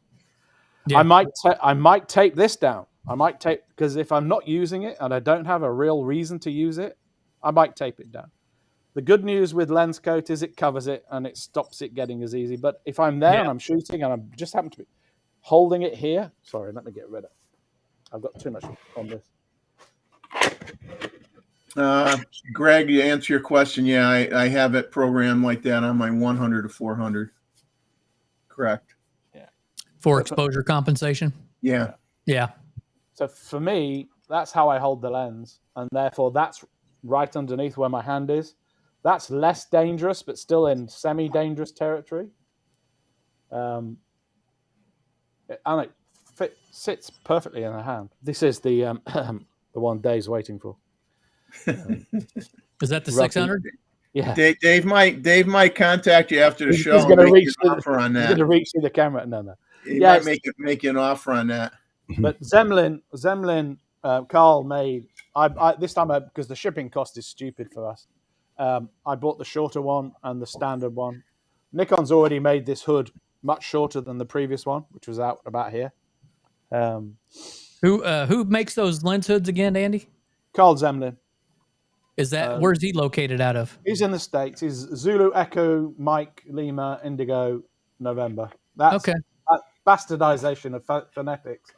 And he I'm not quite sure what his process is. I'm pretty sure he prints them or CNCs them in some way. But what he does is there's a ring that you fit here, Yeah. which is really strong. Okay, and for the hoods, like for the lenses, like the 500, the 400, this really sounds like a great idea to me, because those hoods, as you say, you could tap them and they'd fall off. And the cost is crazy. Excuse me while I unjam this. Yes, it's the TC. Nice. So yeah, I think he's come up with a great idea, and I like these lens caps because you can just put it down. And, yeah, that's nice. And yeah, it's a 3D. It's a 3D print. Okay, I don't know, Mike. Maybe it is. Carl will tell you. I think I love these little businesses. These businesses that find a gap and boom, he buys the technology, and I don't know how many he sells and whether it's for fun or I assume it's for business. But he good luck to him. It's I'd rather lose that than that Maserati off the end of your lens. Oh yeah, heck yeah. I have no idea how much this leather thing costs, but I'm sure it's not free. Yeah. Yeah. So I use a little lens coat hoodie, I think. Yeah, those hoods, those OEM hoods are incredibly expensive. Oh yeah. So Yeah, a Flintlock, it's not white because it's a cheap lens. Only the real expensive lenses get white. It costs extra for the white paint. That's what it is. So nobody gets it in white. It costs extra. Those leather covers. I remember seeing some white Nikon lenses. Yeah. And I'm not sure if they were repainted or whether this was just they have a gray. They had a gray option or something for some reason there on some of them in the F mount. They did. Yeah, they were kind of a grayish white. Yeah. Yeah. And that was because in fact, I think guys were beating them up at the sports. Sorry, Dave. David Brandsma, I think you might have brought this up on one of the other streams, having two customers unhappy with noise on the Z9 at 12,800 ISO compared to their D5, D6. But I mean, that's you're not comparing apples to apples. You're not comparing. It's not the same resolution camera, number one, and with noise reduction software now and everything. I mean, I've shot it over 12,800, and as long as I had the image exposed properly, I could clean it up really, really good. You would think it was shot at ISO 400, but it all depends on your subject matter, how many shadows you have, how well you expose it. So I mean, that's an argumentative thing. Basically, and you could go both ways with that, but you're not comparing the same sensor size, so it's really not. If they're pulling it in the Lightroom and they don't have things set up right, they will experience noisier images. You have to set up Lightroom just right. This all goes back to the Z9 period, and people, and I am included in this. I shot with I had a D5. I loved the D5, and it was so easy to operate. The Z9 is not that kind of camera. It's a completely different camera. And guess what? I would guess that even when you see the new R1, the Canon R1, I'll bet you it's going to be more computer than camera too. So get ready for that. Anybody in the Canon camp, and Sony's going to move to that too at some point. But I mean, there are so many options in the Z9. So it does require you to take some time and set it up the way it works best or will work best for you. And oh, by the way, there are only like 150 combinations of autofocus in the Z9. Yeah. I mean, you can tailor it to a specific subject, whatever you're shooting. So I'm just saying that, there's a lot of confusion. A lot of people are complaining about a lot of things in the Z9 when it really boils down to, it's not a camera that you just pick up out of the box and say, hey, I'm going to go shoot it. It's just like my DSLR was. No, it is not. Different beast, man. One thing I noticed this morning when I was out with the new firmware is the focus points are way stickier. even no matter what you're shooting at. Yeah. Birds in flight, stationary birds, it's way stickier, even on the eyes. So It's definitely better. somebody just asked about that, if we had talked about 3.1 yet, or 3.01 or whatever it is. And Yeah. I was waiting to get a chance to segue back to that. So I'm glad that you mentioned that, David. Yeah. Now, my question is it that the points are stickier and that actually makes a difference in the autofocus? Because that's the question everybody's going to have. The autofocus I thought was fine, even when I didn't see the points moving as quickly as, you know, the difference between seeing the point in the viewfinder and what was actually in focus was different for me. I mean, what I'm saying is the eyes were in focus, even though the focus point went to face or it just moved off to the side or something. The eye was still in focus. So is this just better? What I noticed this morning, Chuck, was when I would lock onto a bird and it would first kind of grab the bird, kind of just in general, then it would see the eye and it would lock to the eye and it would stick better than it did previously. Okay, well that's good. That's what I noticed today. It stayed on the eye much better than previous firmware.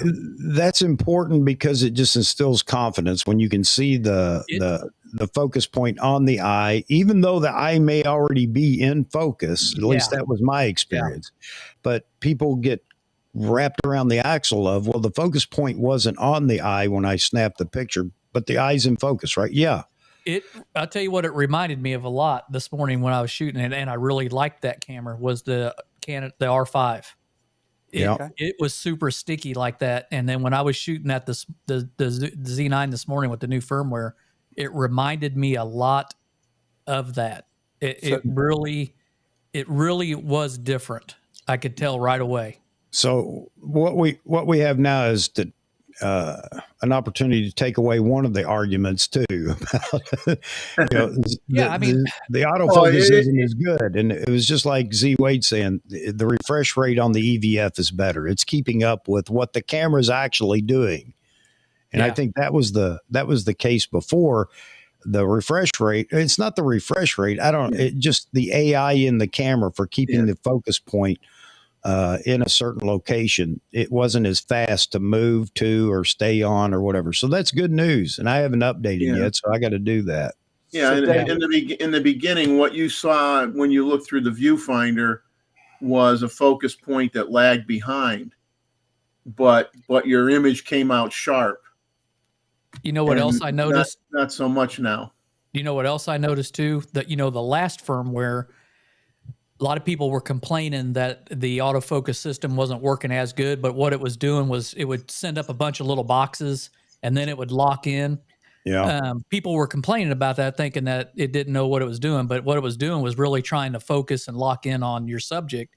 Yeah. What I noticed today is instead of doing that, it was grabbing focus much quicker, and then it would switch right to the eye super fast. And then when I'd lock in on it, it would stay tracking it and just stay locked on the eye. It's the stickiest it's ever been.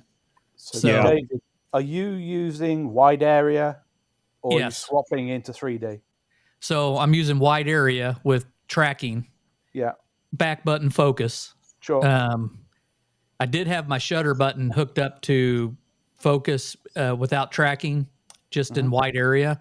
But then I've turned that off because I was finding out occasionally I'd lock in and I'd hit my shutter button and it would change focus on me and I'd miss a few shots. So I've gone back to just strictly back button focus. You're a hair shirt wearing back button focus guy. What's that? Strict hair shirt wearing back button focus. You've disabled focus on the shutter. Yep. Yeah. See, that's how I always shot, even on the D850 and the D500 and all that. We kind of had to do that on DSLRs. We don't have to do that on Z bodies. No, you don't. But people have it in their fingers. Right? This is how I like to shoot it. Yeah. I agree. I'm used to that, so it's just more comfortable for me.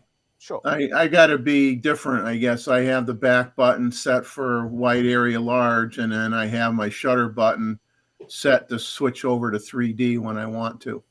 So you guys are confusing me, and that's what that does. I don't mean you're confusing So me. I'll initially You are.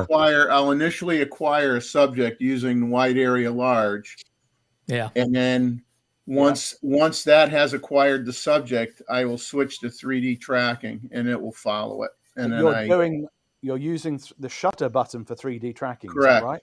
Yeah. That seems not crazy to me, but that's just me, right? We're each different.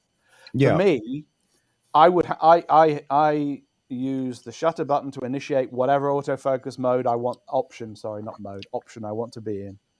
And then I use the back button to hand off to 3D. But what I discovered was I rarely use 3D tracking. It's really only if you've got a crowded space with lots of potential subjects and the camera would pick the closest to you. Right? Well, That's why you do 3D. You know what I use 3D a lot for, and this is going to make you laugh. I'll use it on relatively stationary subjects as a compositional aid, because I can lock on the eye of the bird, and I can move the camera, get it set up in a compositional way without having to move my focus point, and I take the picture. No, that's perfect. That's absolutely and I would agree with that, because it's only really compensating for what's in the frame at the moment. And if it leaves the frame with 3D tracking, now you're starting all over again anyway. So yeah, I agree with that, especially in long telephoto lenses and things like that. But I agree with you, Jeffrey. I like that.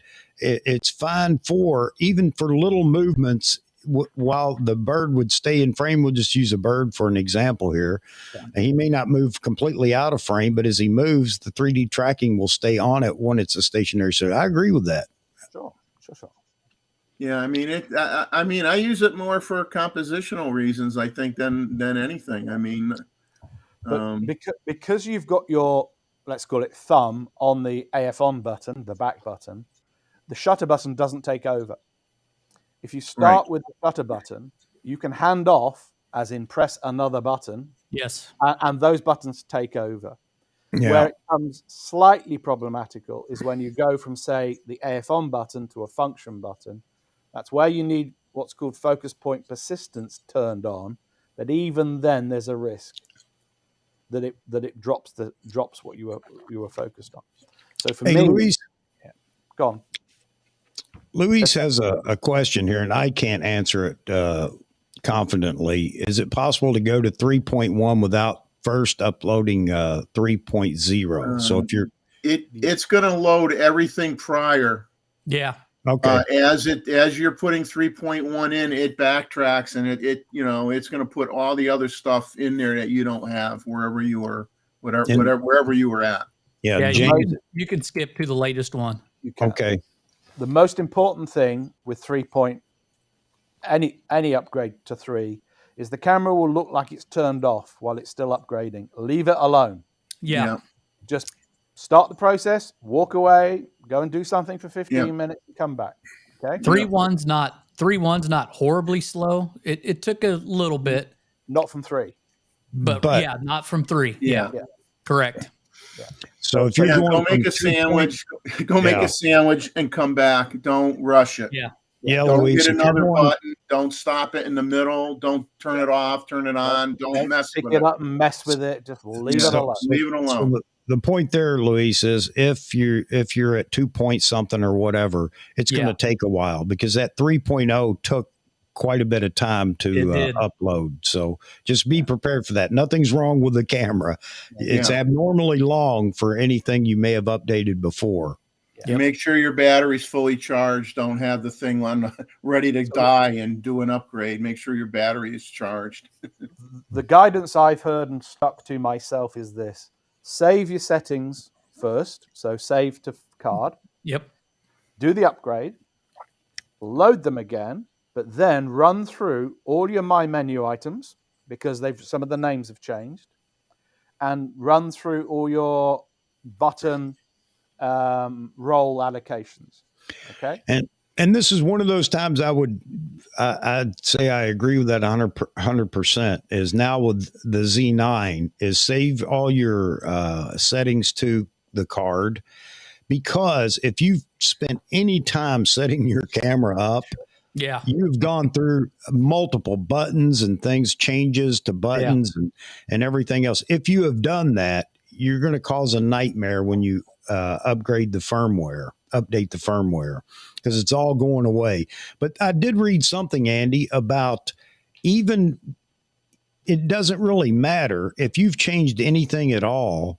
The one thing you want to do is save the card, update the camera, and then come back and reload your settings again, because in the update, it will mess those settings up as well. What people have discovered is some of the names have changed, and it seems to have impacted my menu. Okay. So, and I can't say it's only my menu, but for me, I saw no difference. So going from 3 to 3.01, it had no effect whatsoever. Okay. Yeah. Nikon probably say, all we've done is tweak it. So we haven't changed anything that requires a change. So unlike 3, going from 2 to 3, there were changes. Yeah, adding menu items and lots of things. Yes. Yeah. And a number of people complained that, oh, my menu doesn't work. Well, it does, but you need to have gone back in and just reconfirm them. Okay. Yeah. With 3 to 3.01, no material changes. And when I turned my camera, I went back to my camera, I saw no difference. I didn't have to reload the settings. Okay. Yeah, me as well. So I noticed that too. Yeah. I noticed that too. Yeah.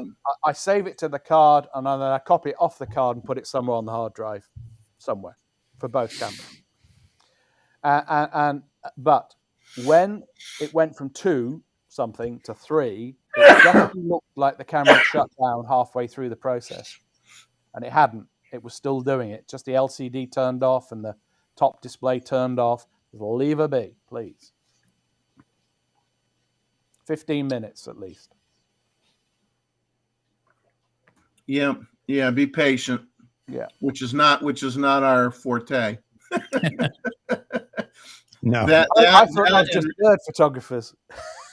That and not wanting to read manuals, right? Those are those are guy things, I guess, right? Although I'm the oddball, I read all the manuals. So if you go to the blog on my website, you'll find an entry around this, and in there you'll find a link to a spreadsheet with all the settings. There's a sports photographer called Jack Beasley, who's an American sports photographer. He built the original spreadsheet, and I've just worked on it. And everybody can just use that.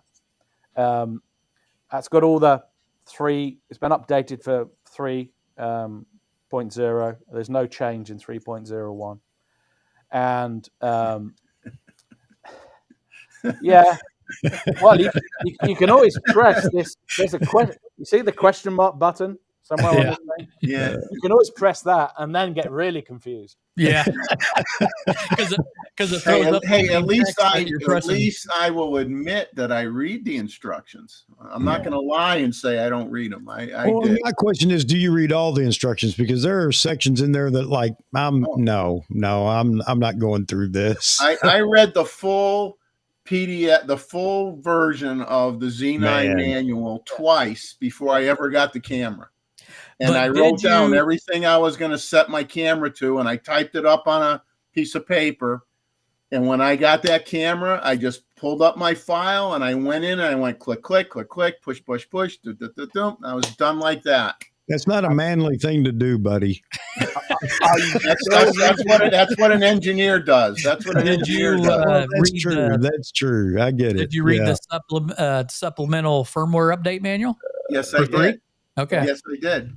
And it said precisely nothing on what the AF improvements were. It was like one line entry. Yeah, Which exactly. is why we said to Rishi, come on, Rishi, you tell us we're using the camera badly. Now you need to give us a video to show us how we're supposed to use it, in your opinion.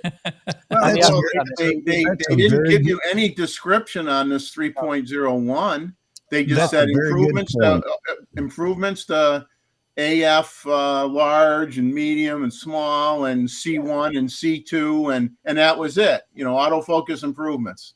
Well, they gave us a few more. It said fix the following issues, and then fix the following issues. Yeah, but but in all honesty, they haven't said what they've changed. Of course they No. haven't. No. Yeah, No. I mean, the improvement part should be, okay, like Dave just said, well, the autofocus point is stickier, much stickier. Well, why don't you say that? Well, in which circumstances? You know, Right. I mean, Yeah, it's yeah. going to depend. Yeah. Yeah. So if I understand where they are. They can't write a guidance for everybody. But what we Exactly. said to Rishi was, it's great that NPS and the sports guys get their own manual. How about some wildlife guys, right? Boys and girls, right? Something that would say, if you're shooting birds in flight, we recommend you use auto area with subject detection, unless you're near trees. And then you need to use something smaller. Yeah. Yeah. Right? Yeah. And then you need to do this. And my conclusion on 3D tracking is people have been using it. They've got their hands stuck on 3D tracking like you used to have to do with a D5. We don't need to do that with wide area. Small, medium, large, C1, Yeah. C2. Yeah. Right. It's only when you've got multiple subjects that you might have this problem of a closer bird pulling focus onto it. Okay. But anyway. Yeah, certain modes are going to go to whatever's closest. Yeah. So area, Area go to closer. Right. I only updated one of my cameras because I wanted to make sure it was going to function properly before I did both, especially with this trip we have coming up. But so you could do that comparison video, Dave. You've got both. You could yeah. actually have a video for your channel. You may have done it already, which is why you're smiling. No, actually I didn't, because I'm sure it's going to get flooded with that already. But after using, I'm going to go ahead and update my other one anyway, because it's definitely worth updating for sure. I genuinely don't understand why people on certain forum are saying, "Oh, I'm not going to update it until everybody in the world has said it's okay." Oh yeah. I love Kind that. of what? I That want goes to hear hand in everybody complain about it first and scare me so I don't do it. Just do it. That goes hand in hand with the people that say, I'm not going to be a beta tester. I'm not buying it, until it's been out for, 6 or 7 months. Well, guess what? You might not buy it for a year if you don't buy it up front. I don't mind. I'll be a beta tester. I'm not worried about it. If I know just based on specs, it's something I want, I'm going to buy it. Yeah. Did the new update include Bigfoot eye detect? I don't know. Possibly. Yeah, I didn't see Bigfoot this morning, so I don't know. Well, it looks like a human. It has foot detect. It finds the foot. Yeah, I see Matt Irwin's already got something out about the new firmware. He did. He did a good job. Yeah. Matt's done another good video. Yeah. Somebody asked about Mossman. I thought when you said Bigfoot, I thought about Mossman with that prolific announcement that pictures of Bigfoot are not blurry. Bigfoot himself is blurry. You know what's funny? I was watching a program the other day, and somebody on this program is about Bigfoot. They said that exact same thing. That's why they can't get a photo of Bigfoot, because he's blurry. No, the ISO would be too high. Not that ISO. Ooh, yeah. Ooh. He's blurry and he carries around a high ISO. He's blurry, he's big, and he carries a big stick. Oh man. Hey Mike, don't ask Jeffrey about his M1. Jeffrey's found every restriction in the M1 trying to stream. I have an M1 MacBook, and what gets me mad is, I shouldn't be mad. I mean, I don't use it a lot. I mean, I have it for if I need it, if I'm traveling or whatever. But I mean, I use my Mac Studio 99% of the time. But the thing is, it's funny. You buy the M1, you go, okay, I'm up to date, blah blah blah blah, and then you blink, and like all of a sudden the M2 comes out. Yeah. Anybody ever gets a sharp image of Bigfoot, nobody will believe it. Yeah, it's really. not the real thing. Well, they have some pretty good looking Bigfoot impersonations on some of these commercials that they do. If somebody dressed up in that costume in the middle of the woods and somebody took the picture, most people would probably say, "Boy, that looks pretty darn real to me." Yeah. Man, I smell that coffee brewing. It's never calling gets you, old. Chuck. It's calling After you. a million pots of coffee that I've brewed, it never gets old, man. That smell. Oh, man. For those of you that would like to know, if you haven't seen his first video, you need to go check that out. And that's Vahagan, V-Man Reacts, his new channel, V-Man Reacts. He's got a second video out. I just saw the announcement flash by here. So I'll have to check that out after the stream. V-Man Reacts. Everybody go over and show Vahagan some love on his new channel. I'm going to get a picture of Bigfoot eating a bowl of grits. There you go. Yeah, for whoever asked about Mozzman, I don't know. I think he's just, I don't know. He's either busy or he's taking a sabbatical. So who knows? And this time of the year again, I've noticed there are a lot of people that haven't been in lately, into the stream lately. So I'm guessing, again, it's just that time of the year. Come the new year, though, there may be some rants in order, at least for me. And yes, we are going to go back and we're going to talk about gear in the new year. You can bet on it. Oh, We're going to talk about speculation and everything else because, if it was too early in June, well, it's no longer too early in January 2023, and we're going to talk about it. I'd like to talk about some of the other cameras too and their speculation.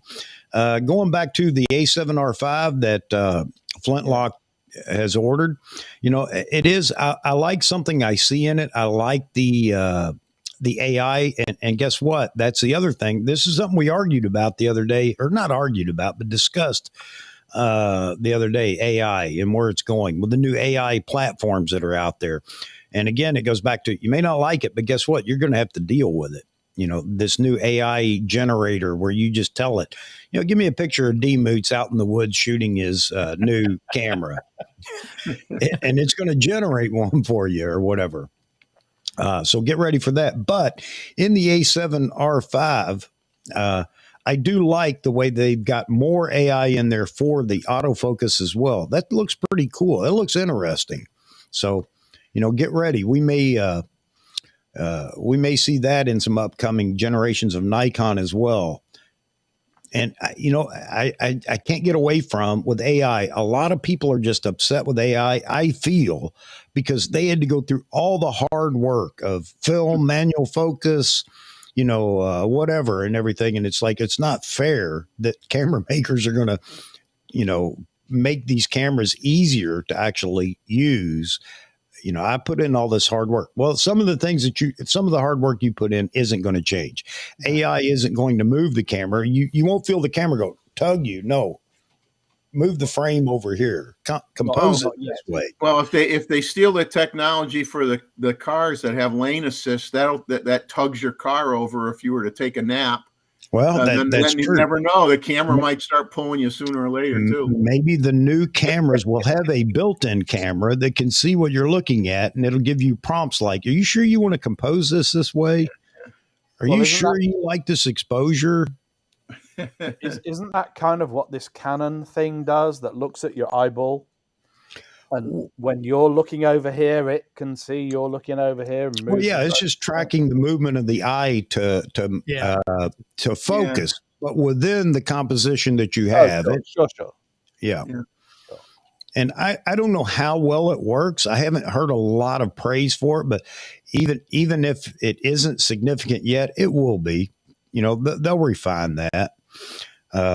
But yeah, anyway, back to the A7R5. I do like that. I like the little stick man thing they use to show how it's looking at the subject.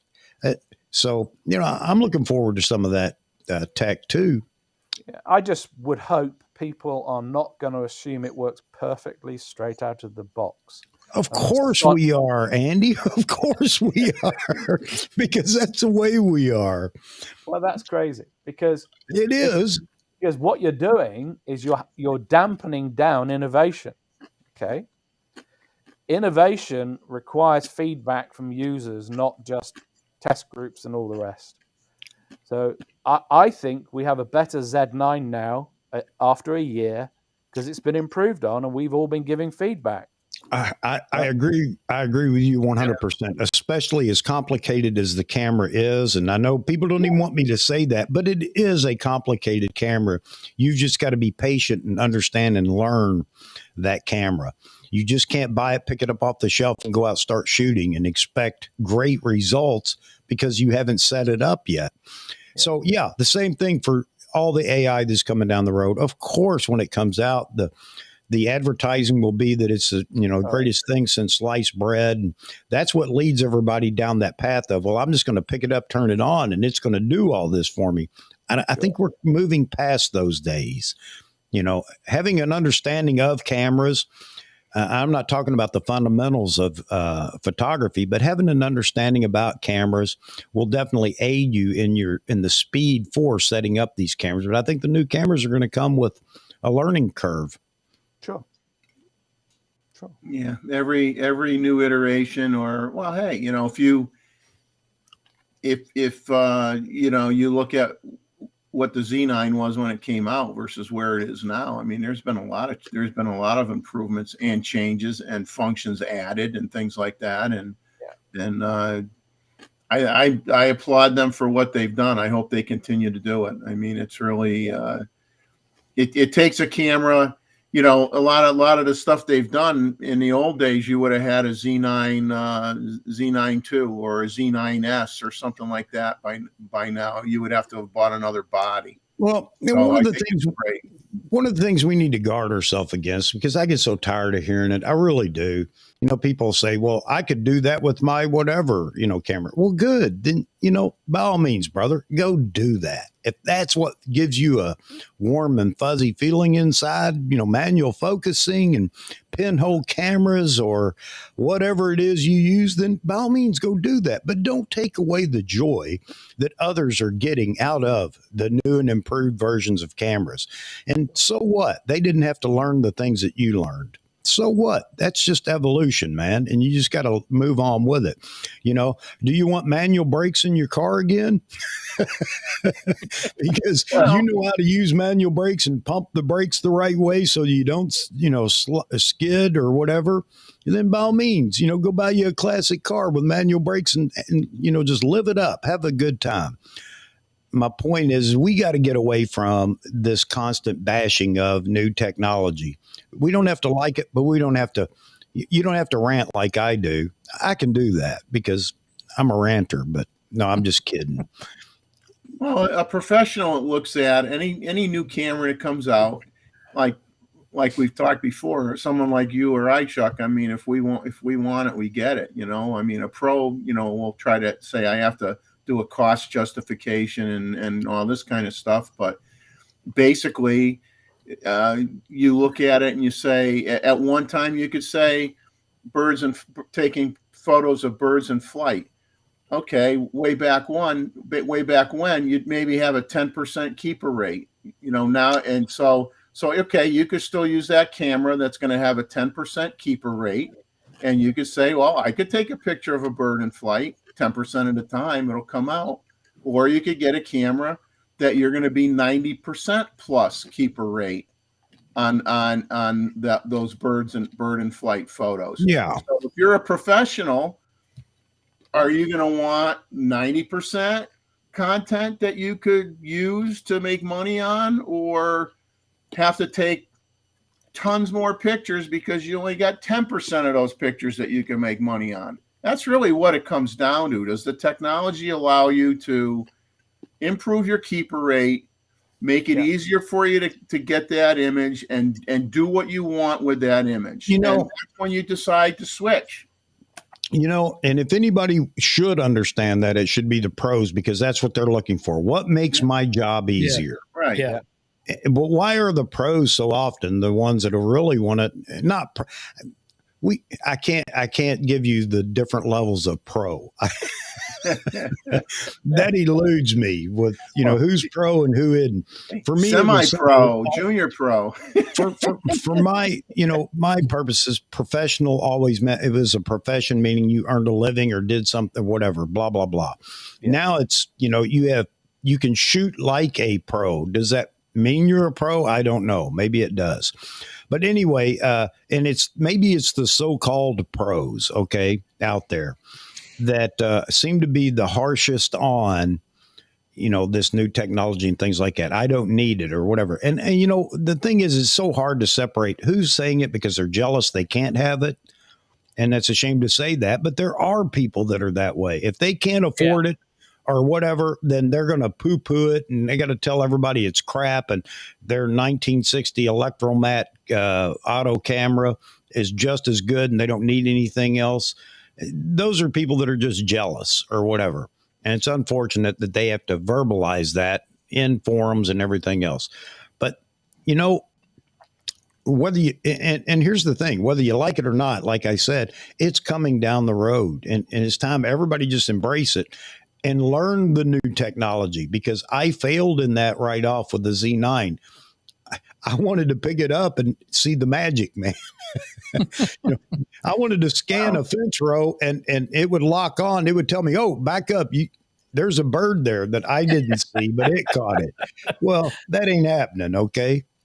So well, it's all, as Mr. Irwin likes to say, and I like to use his quote, it comes down to your use case. If your camera does what you want it to do, whether it's 5 years old or 25 years old, and you're happy with it, then that's all that matters.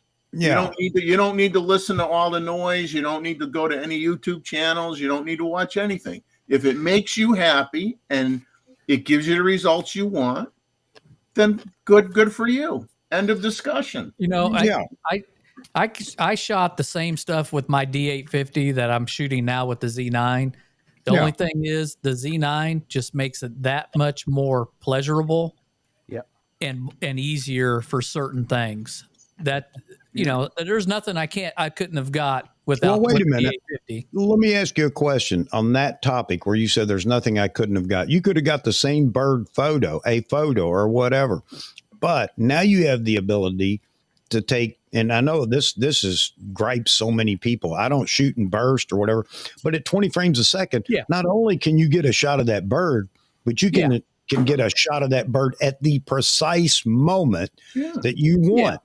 Yeah, you can get it. You can get it when he or she winks at you. Well, that's my point, Jeffrey. I think a lot of people overlook that ability. Yeah. The more decisive moment you can capture now, instead of it being luck. It's I caught it because I followed it or did whatever for this second and a half burst.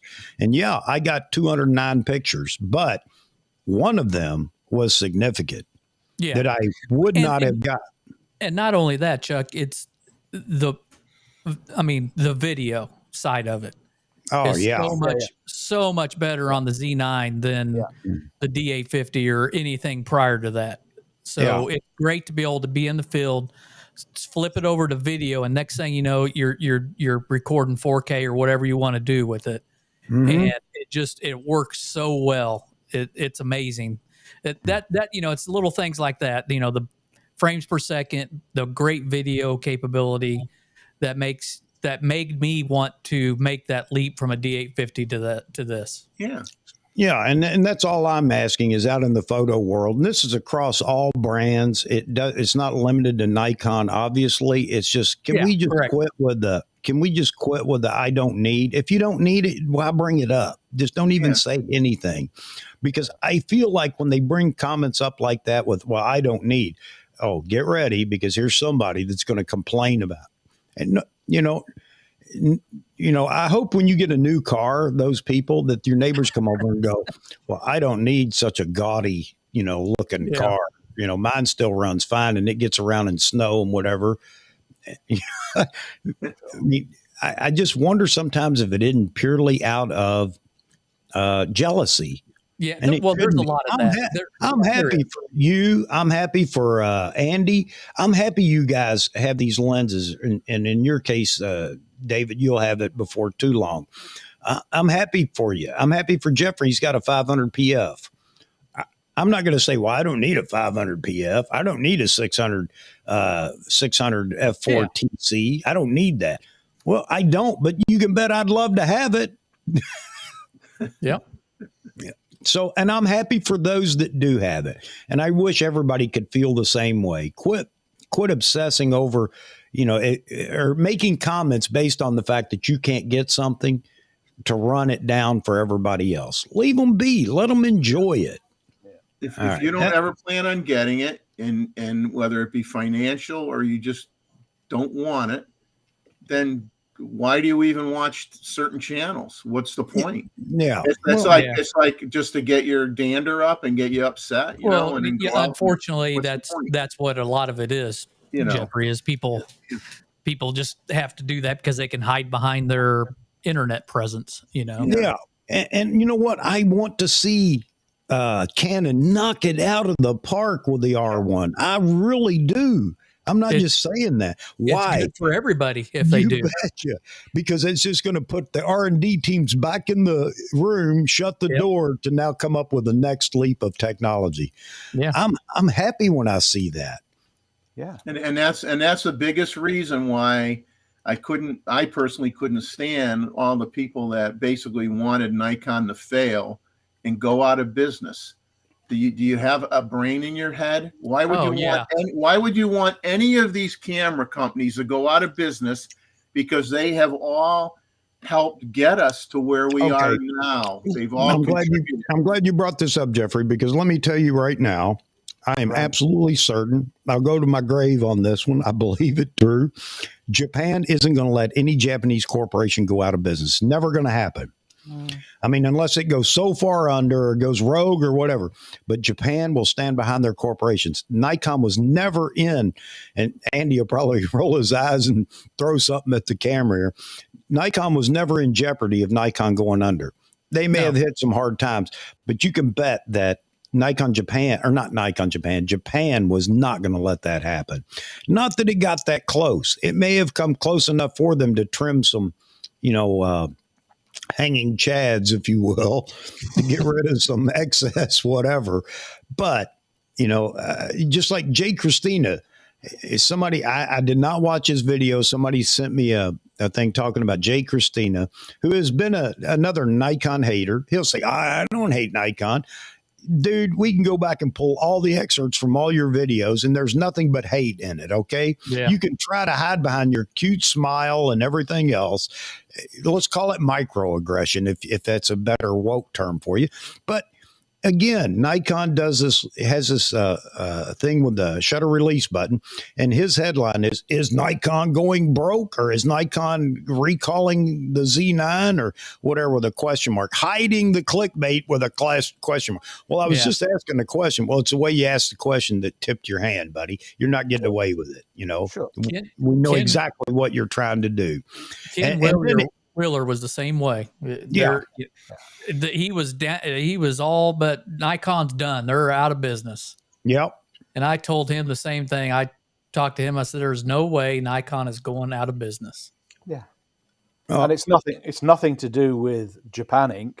It's the fact it was always A grade, credit rating A1 technically. Yeah. Never dropped, never was in trouble. Yeah. But when camera sales, doesn't matter who, dropped to 1/10 within a few years of where they were at the peak, all businesses have to change. They've got stockholders, shareholders. They've got people. So I think what they've done is fantastic. Okay, I'm really pleased they've built other business lines that match what they do, which is precision manufacturing. Yeah. I think it's right that they moved production from here to there. That's right. And yes, there were obviously some teething issues, but I don't see it in none of my gear. I accept that there's been a few issues with, I think, mainly US-based Z9s with the motherboard and the button, the lens release button. Okay. If they have made and sold 50,000, as somebody was saying in the chat this year, that's incredible. Yep. That's incredible. And yes, I hope that the Z9 has opened the closed door of it hasn't got a future. I find it fascinating that Canon shooters are so desperate for the R1 that the guy in Alaska has bought a Z9 and an adapter now because he needs the R1. Yep. Wildlife Alaska is his channel, and watch him. He's guy you want to talk about shooting in the cold. Go to Alaska. Yeah, or watching Morton. Or watching Morton Hilmer. You know, and that's like the guy's freezing his butt off all the time. Yeah. I don't know where the grizzlies start and stop and the polar bears take over, but I'm sure that guy in Alaska can tell you. Yeah. So we have a camera now that I do hope that more bodies come that are smaller and lighter, so even Chelsea can pick it up. And yes, that other people can use that don't cost $5,000. But I suspect if you want everything in the $5,000 camera, you're going to have to pay at least $4,000. So it's not going to get so cheap, guys. Yep. You know, somebody I'm made waiting for them to add the airbag deployment system to the camera, so if you drop it, it saves itself. So Space People says Jay Christina's sensor cleaning kit is dope, though. Well, I'm glad. Seriously, I don't have anything against that. That's fantastic. You know, my only beef is when people go off these crazy, stupid titles. And here's the issue with that is there are some. Well, I'll tell you what, there are a lot of people easily influenced on YouTube. I will tell you that right now. And the shame of it is they may start somebody down the wrong path. Anybody that's doing clickbait like that kind of stuff, whether it's about Nikon or Sony or Canon, and if they've somehow reached a status that they believe they are influential, and they're making these stupid statements, then, you know, I'm sorry. I don't think they have any morals. But anyway, you know, when they make these crazy claims, it's just that, you know, everybody should just laugh. But the pack mentality will jump on it and laugh and carry on and then start parroting what they say as if it's true. And that's the real sadness in all that. True. Yeah, I mean, I don't claim to be an expert on all the brands by any means, and you know, unless someone hands me three bodies from three different. If somebody gave me 3 bodies from 3 different manufacturers and they said, "Do what you want with these and give us your impressions," I would beat the snot out of every single one of those cameras, and I would be writing a full report, you know. Yeah. But I don't have the luxury of having gobs of money where I could just go out and buy all these cameras myself and say, oh yeah, the R5 does this one thing better than the A1, which does one thing better than the Z9. And, you know, I mean, so I can't speak for the other cameras other than, you know, either what I read or knowing people that own the other cameras and talking with them. I can't either, Jeffrey. And that's why I like when it comes up in the chat here, you know, for people, what I don't want is people to come in and start fighting, you know, or whatever over, but, you know, talk about your brand or whatever. That's fine. And I want to know more about what's going on in the rest of the camera world. Of course, though, I'm going to talk about Nikon because that's what I'm holding. That's what I'm shooting. If I were shooting Canon, then yes, I'd want to talk about Canon because I'm knowledgeable about that brand. Yeah. And I would expect anybody that comes in here shooting something other than Nikon, just be knowledgeable about your brand. Don't be a parrot parroting stupid things out there. Same thing for Nikon people. Don't go parrot the stupid things out there. But yeah, and hey, I'm happy for you, Arthur. I hope you enjoy the camera, and you need to let us know how it works. You know, you're not going to get beat up here. No. But don't walk in saying it's the greatest camera in the world, and you know, everybody else blows and blah blah blah. Which I don't think you will, but that's not the right way to start the conversation. I mean, we can't say that. We can't say that unless we've actually used all those other cameras, and which I have not. So what? What's Kowloon? Is it Kowloon Zero? Kowloon Zero. Hey, welcome to the show. You caught us at a great time. We're not beating each other up. No, I'm just kidding. But welcome to the show. We beat ourselves up first, and Yeah, absolutely. So by all means, join us in the chat. Share your opinions and questions or whatever. Somebody had asked a question earlier. I saw the cue. Daggone it! I meant to hit it. I don't know if it was right before I went to get coffee or right after. But whoever it was, if you don't think your question won't be answered, ask it again. Throw it in the chat again. Yeah, so I have said things too, rebuking him on a comment that he made. I don't mean in a nasty way, although I can do that as well. And he always throws a heart on it. So to me, that's even worse. It's like, okay, you're just blowing me off here. All right, I got it. But yeah, I thought it was funny. You boomers.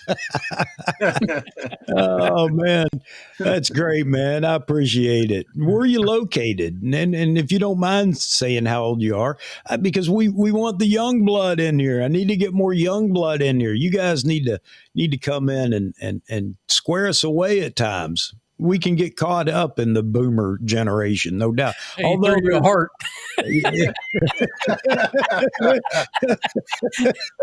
That's oh man, that's great, buddy. That's great. I'm not sure Dave qualifies for being a boomer. Aren't you a bit young, Dave, for that? No, I'm 52, so yeah, I'm young, too young. Yeah, I'm young. Post-boomer. Yep, 64 was the end, wasn't it? Of the boomer generation. Yeah, he could still squat down and take a picture with his camera and get up without looking for a rope hanging from the sky. I get down and I'm like, I got nothing to grab onto. Yeah. Look, if I could switch places with somebody that's 30 today, I'm there. Okay, I'm all about it. Especially if I can keep what I know now. Hey, Ronald Pollard, he's in there. Oh, Ronald. All right. Hey, gotta throw that up How there. you doing? That's too funny. Too funny. Let's see. I'm from Vermont, living in Mass, now 30 years old. All right, Vermont, now in Mass. You gotta come back and visit with us, man. Appreciate you being in here. Hey, you know what? You should submit a picture the first Saturday of every month. Send in a picture to Chuck, and it'll be discussed and shared with everybody on the channel. And since you live in the Northeast like that, you should have some darn good fall foliage pictures. Me being from Connecticut originally, I do. That's the only season I miss is fall. I do miss fall quite a bit now that I live where it's warmer. I don't. I want to leave so bad I don't miss it. I don't miss anything about Connecticut. I want out. I want to be paroled. You're not going to miss all the taxes. You're not going to miss all the taxes. You're not going to miss anything. There are some friends up here. Don't get me wrong, but beyond that, forget it. Lee Rothman's in here today. Lee, glad you joined, man. I talk to Lee from time to time. He'll call me up and set me straight on some things, but glad to see you in here. A7R5 last week. Again, my OM1. Nobody wanted to hear it, but my OM1 kept right up with it for IQ and electronic shutter, no less. The A7R5 got shipped back. Okay, so you had a chance to play with it. All right.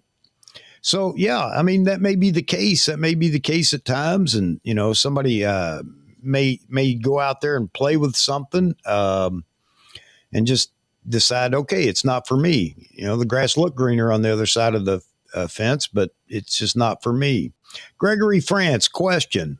I'm moving down as fast as I can, folks. I know I'm behind again. Once you do raw processing, are there any benefits and saving as TIFF over JPEG, or is it just a waste of taking up more space? No.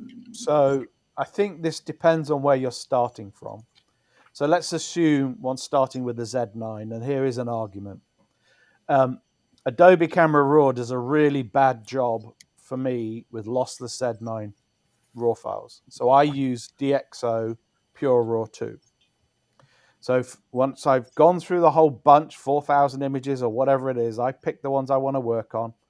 I then dump them straight into GXO Pure Raw, and they come out as what are known as linear DNG files. Okay, so they're effectively a form of RAW, but they've got processing in them. I then put them into Lightroom, and I work on them in Lightroom as though they're RAW files, but they're not using Adobe Camera Raw. Once I'm done with them in there, they're not destructively edited at this point. They're still, the original file is in there, not touched, but they've obviously had my adjustments to them. I then put them through Topaz. Topaz denoise is normally where I start if I'm producing it for the internet or for printing. It normally goes into Topaz, and they come out as TIFFs at that point. That's what I prefer, because a JPEG is a massively downsampled, compressed image, whereas a TIFF is not. If I'm taking a picture with a Hasselblad X2D, this thing, I process the raw file using Hasselblad's Focus 3.7 software. But I don't like that as an editing tool. I like that as a tool where I do the raw processing. And I make the tonal adjustments, I get the lens corrections, I get Hasselblad's color science applied. The only way I get good images out of that tool is to export them as TIFFs. 500 megabytes a file as a TIFF versus 120 to 150 as the raw file. It's worth it because the quality is so fantastic at that with that data. So that's 16-bit, not 14 or 12. It's not downsampled at all. And then you work on it. So your pipes, your system, your technology has to be up with that. I keep all of those at the moment. And I've just invested in yet another series of hard drives to store my Hasselblad files. Because it's cheap, relatively to what it used to cost. Yeah. So I use TIFF as my intermediary out of focus and my final preprint out of Lightroom.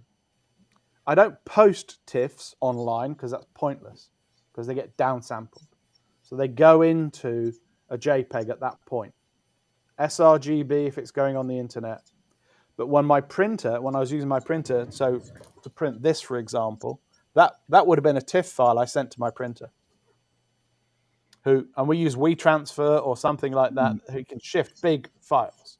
He does all and this is all in ProPhoto, RGB, color space. So you're not losing any data. You're not doing anything with the color. And my printer, he shut up shop, but he was brilliant. He used to do all the color management in his shop. And so for me, and it was just a me thing, I chose to do everything in TIFF as my final. If you bought one of my images and you bought the file, you got a TIFF file. Because it's the maximum data I can send to you, but control the color and control what you get. But that's me. Yeah. For 90% of the world who just stick it on this, I still would use a TIFF before I export it. Because what happens is in the JPEG conversion is not nice, okay, in my eyes. All right. I know lots of people who shoot JPEGs and love it. And JPEGs out of the Z9 are great. Sports shooters, that's all they do. They shoot JPEGs. Although I know some who do both, RAW and JPEGs. Yeah, what I find myself doing is I shoot RAW, I edit it in RAW, I keep that RAW file, that edited RAW file. I go through Topaz denoise, and I save, and I have that file as well. But I have the denoised file and my original RAW file, and I keep both of those. And the only time I export as JPEG is if I'm sending a printout. A lot of these online print services, they want JPEGs. They want, high quality JPEGs, and I don't have a choice. So I have to export it as a JPEG, and I order a print. but I don't have any JPEGs natively in my computer. It's all the raw files and then the files that I have after I've gone through Topaz, and that's the only thing I keep on my computer. Yeah, I always keep my original file because don't ever just throw away your original file and say I'm only going to keep my denoise files, because you may take your photo and you may crop it. You may, depending on what somebody may want, they might say, oh, well, I want an 8x10, and somebody says I want a 20x30, and somebody wants something else. So you got to keep that original file so you could crop it to whatever a person may want, or if it's a different aspect ratio or whatever. So you always keep the original file, and never throw that away, man. Never get rid of that. You can convert all raw files into what's known as DNG. DNGs, yeah. And you can strip out the JPEG to save space. I used to use the Adobe DNG converter, and I'd batch process 5,000 images from raw into DNG, and I'd save maybe 30-40%. I still will do that for my archive backups. So, but for me, what I find is when I'm in, for example, Africa, I'm producing some output, and it tends to be very contrasty. My style at the minute is very contrasty. The finer art ones are much softer and they're much toned down. So as Jeff says, you need to be able to go back to the step at which you start doing what is destructive. So you take an image, you can play with it in Lightroom, it's non-destructive. As soon as you do a destructive step, like applied denoise or something, then that's the step at which I would save that file and go to the next one and say, okay, if that's output, I've got to keep that, but I still need the non-destructive version of that file. Yeah, I hear you. We got a battle going on over in the chat. I mean, nothing bad, but we got a battle going on. Now it's OM versus A7R5. Yeah, and A7R5. Hey guys, you guys can battle over there all you want, but the bottom line is all the cameras that you're talking about, and I don't even know if there's enough difference to even talk about significantly. Yes, a 61 megapixel picture is going to give you a lot of room to maneuver, no doubt about it, but it is not going to necessarily be any better looking than a 20 megapixel picture. I'm sorry. You can fight me on that all you want. When it comes down to just observing or looking at photos, half the time you're not going to know what camera took what, unless it's overly exaggerated in a crop or something like that. So that's off the table. As to lenses, one's better than the other. Oh, of course, lots of lenses are better. And here's the other thing about that. Some people like some lenses that everybody else hates, and they think, well, that's a terrible lens. Get over it. That's the way it is. That's the camera world. That's where we live. So, the bottom line is you may like, and this is where your brand loyalty will show in discussions like this. Because instead of, well, I didn't know that, or I'd like to try that out. A statement like, and I'm going to drag you in it for a minute, Flintlock, because you said, well, I don't like teleconverters. So in other words, if there's a teleconverter involved, it can't be good. I understand you may not like them or whatever, but the bottom line is I've put a 2X on my 1-400 Nikon, which is not cheap, but not expensive. Rig set up for an 800 millimeter shot. And you are right. There are some challenges with the teleconverter, but you know what? I wish I had the photo up here. I could show you a photo and it looks just fine to me. And that's all that matters. I don't care what anybody else thinks. It looks great to me, actually. Yeah.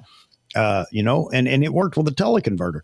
And I'm not picking on you by any stretch of the imagination, but let's be careful that when it becomes so oriented to brand, and now here we go. We go on the defense. My brand's better than your brand. You can't tell me that brand's better or whatever. How about we just say, okay. In a way, it doesn't matter as long as you like it for you. And that's it. Yeah, that's You know, it. it That's doesn't it. need to be a who I'm better than you, or my stuff's better than yours. And just For to that give you a other little person, background, it's I'm good not. for them. Let me give you a little background. I'm not defending Lee here in his discussion about his OM system. I've had a lot of talks with Lee. We do it offline. Lee's asked me a lot about the Z9. He still likes the idea of the Z9. As a matter of fact, recently, I'm going to tell on you, Lee. He was even talking about, man, should I now that it's become available, pick up a Z9 or not? But that's entirely up to him. But he's not. He had a Canon R5. He went from the R5 to the OM system, and Okay. he's talking about Nikon. So I mean, the only thing he's got left is Sony. I mean, how much can you ding the guy? He's at least been through some some camera brands, and So how long does it take you to learn a new system? Really learn it. I don't just mean Yeah, sorry, Jeff. Yeah. You Well, can't I've pick up had a the Z9. camera and expect to use it as well as the camera you've been using for 20 years, because all the buttons are in a different place. Again, I commend this guy, Wild Alaska, who said, all the buttons are in the wrong place. You know, this is here and this is here, and I've got to learn how to use the Z9 because it's not the same as the Canon R whatever. I can't remember which way it came from. I think it was the 5 or the 4. Don't know. But you can't expect. This is why I would react to the person that said they got a camera and sent it back. Well, how did you know it wasn't working? How did you know? Because you've not given yourself time to learn it. You've not given yourself time to set it up correctly for you. All cameras do a job, and they do a very good job compared to where we were before. And the differences are tiny. The money you spend on this stuff is what keeps you in a system, the glass. Yeah. Right? And the fact that my fingers know how to use the Nikon is why I stay, not the only reason, but it's why I stay with Nikon. Right? It's not, the Canon's slightly better or the Sony's slightly better. but Perfectly in your hand. So let me ask a question here. You know, if you pick up another camera and you shoot it and you say it just wasn't for me, then everybody's going to ask, well, what was wrong? Because everybody's going to try to sell you on it now. I don't even want to do that. It wasn't for you. Good enough. I mean, Yeah. I mean, and I so don't much. care what reason it was. You know, good enough. There you go. You But know, just don't badmouth it. Don't say it wasn't for me because it's terrible. It takes terrible pictures. There's so much noise. No, don't tell me that. If you've got if you don't want it, you don't want to switch, then that's fine. Just say it wasn't for me. I'm good with that. Yeah. The camera doesn't take the pictures. Yeah. You do. If I've got fingers the size of sausages, and they're long, okay. Sony's not the camera for you. Right. There are certain cameras that could be the best camera. Somebody could say this is the best camera in the world. Yeah. But if I can't fit my hands around it, if my hands are bigger than the camera, it doesn't matter if it's the best camera in the world. It doesn't work for me. Now, let me add this.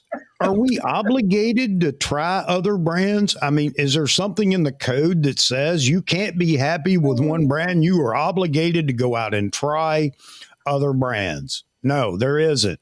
No. You don't have to. But if you do, that's fine, of course.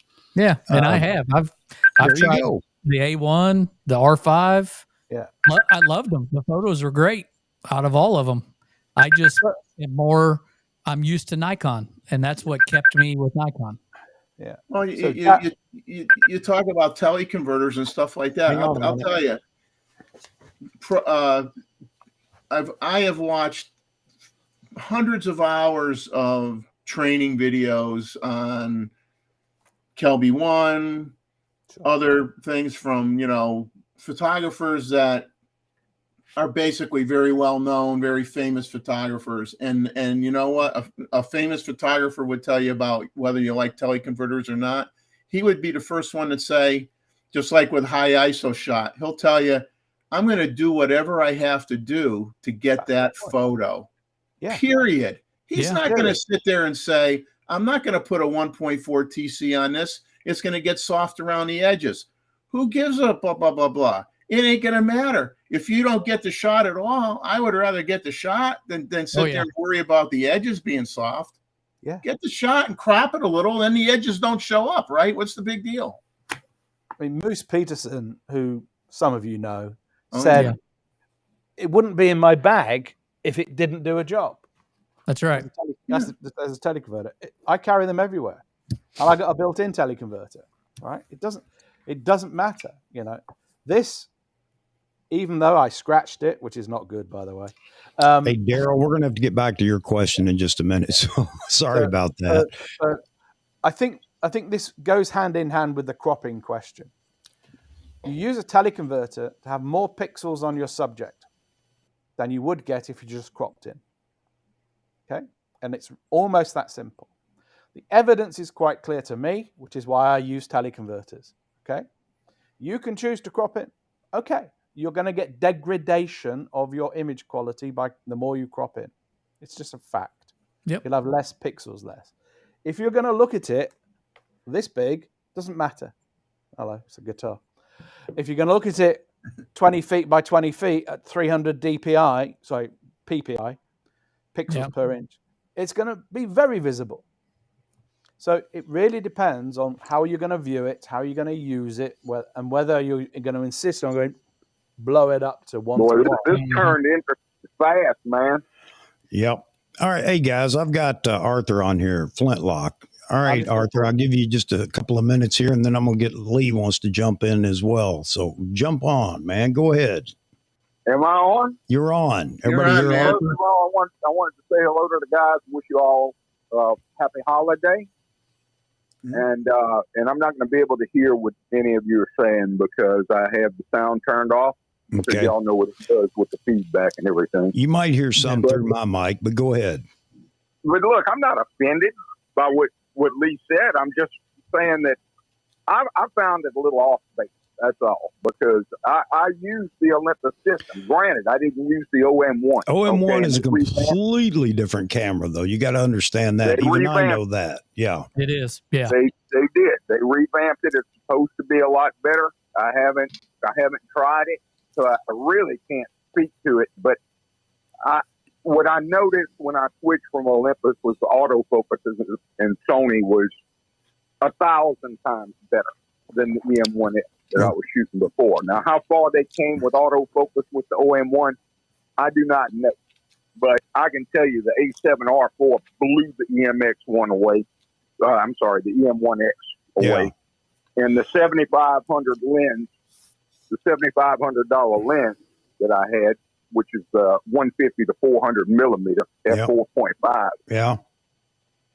To me, was rinky-dinkily built because the zoom ring slid up and down. It rattled. It did some things that a $7,500 lens was not supposed to do. All right. Okay, and I was disappointed with it. And when I got my hands on the 200 to 600 millimeter Sony lens, that one of the chat members called the cheap 200 to 600, I found the build quality of that lens much better than the Olympus lens that cost over 3 times as much. Yeah. So, I've been shooting these systems. You can take a great picture with any camera. Yeah. I started digital photography with a K7. I moved to in this Pentax, I moved to a K5, and I kept it for years. I was happy with it. Why don't you moved from there to Olympus and to Sony. So I'm not a brand loyal. I would say go grab one of those OMs and just try it, see if you can find somebody around you just to see. I don't know. Well, I know it's a completely different camera. Well, I'm pretty heavily invested in Sony now, so I'm probably just going to stay with Sony for a while. Eventually I want to have the 600 millimeter f4 to go with it. Yeah. So don't we all? I have my hopes up, and I really don't expect the R5 to be, leaps and bounds better than the R4 that I'm shooting now. Yeah. But I expect it to be a little better, and I expect the autofocus to be a little better. Mm-hmm. And I expect the image quality to be slightly better, and they say the signal to noise ratio is a little better. But I don't know until I get my hands on it, and I'm going to have to learn. Yeah. Then I'll know. All right. So that's fair. And no offense to Lee. I don't know the guy, and I hope I didn't upset him. But I can be an opinionated son of a gun. You know that No, already. not you. No, you're a sweetheart, Arthur. Come on. I just work at it, man. I mean, I live in the swamp. When I get a camera, I learn how to use what I have. You know what I'm saying? Because ultimately, at the end of the day, the best camera is the one that's in your hand when the moment happens. Evidently, it is, because we There can you still go. argue That's over them. absolutely. Absolutely. Absolutely. All right. Look, I'll let you go ahead and let somebody else call in. You guys, y'all all have a Merry Christmas. Hey, Arthur, same to you. Merry you Christmas. too, man. Your family, and all down there, have a good time, man. You're just going to have to bundle up for a few days because it's going to get cold on you, too. Oh, it's going to be bad, man. It sleeted all day yesterday. I've been cooped up in the house. I got somebody calling me, and I have no idea who it is. Well, go ahead and take the call. And let's find out. Yeah. All right. Thanks, Have a good Arthur. one. Talk to you later, buddy. All right. Bye-bye. Bye. I have no idea who's calling me, but they called back, so it must be something that's important, guys. This last comment is very interesting. I'm not going to try to pronounce the name I'll because be I'll right mess back, it up. guys. I shoot 99% of the time wildlife. Should I switch from the Z6 II to the OM1? I don't know if the better OM AF system would be enough for me to leave the full frame quality. Well, that's the question of the day, right? Because correct me if I'm wrong, guys. All the OM cameras are micro four thirds, are they not? So, do you want micro four thirds versus a full frame camera? That's a significant change in it. But once again, use case. Okay, are you doing small prints? Are you sharing on Instagram, Facebook, that kind of thing, and that's all you're doing, or are you trying to print gigantic prints? And if you're trying to do large prints, then I would say you would be better off with a larger sensor size. But it comes down to what you shoot and what you do with that file. If you don't do prints, it really doesn't matter. Yeah. If you want to, we brought him up earlier in the chat. If you go and search for Mike Lane on YouTube, he shoots OM1, and he had a Sony A1. I don't know if he still has it or not, but he was shooting both there for a while, and he really likes his OM1, and I've watched him quite a bit, and he does a great job with that thing. If you want to learn about it a little bit, you should watch him. He's got lots of videos where that's what he's shooting. Yeah, I got a friend that does wildlife, and he shoots Olympus, and he had Nikon, and he went to Olympus because he wanted smaller and lighter, and he loves the Olympus system. And you've got to remember about your glass, because your glass is where the money is. And that's right.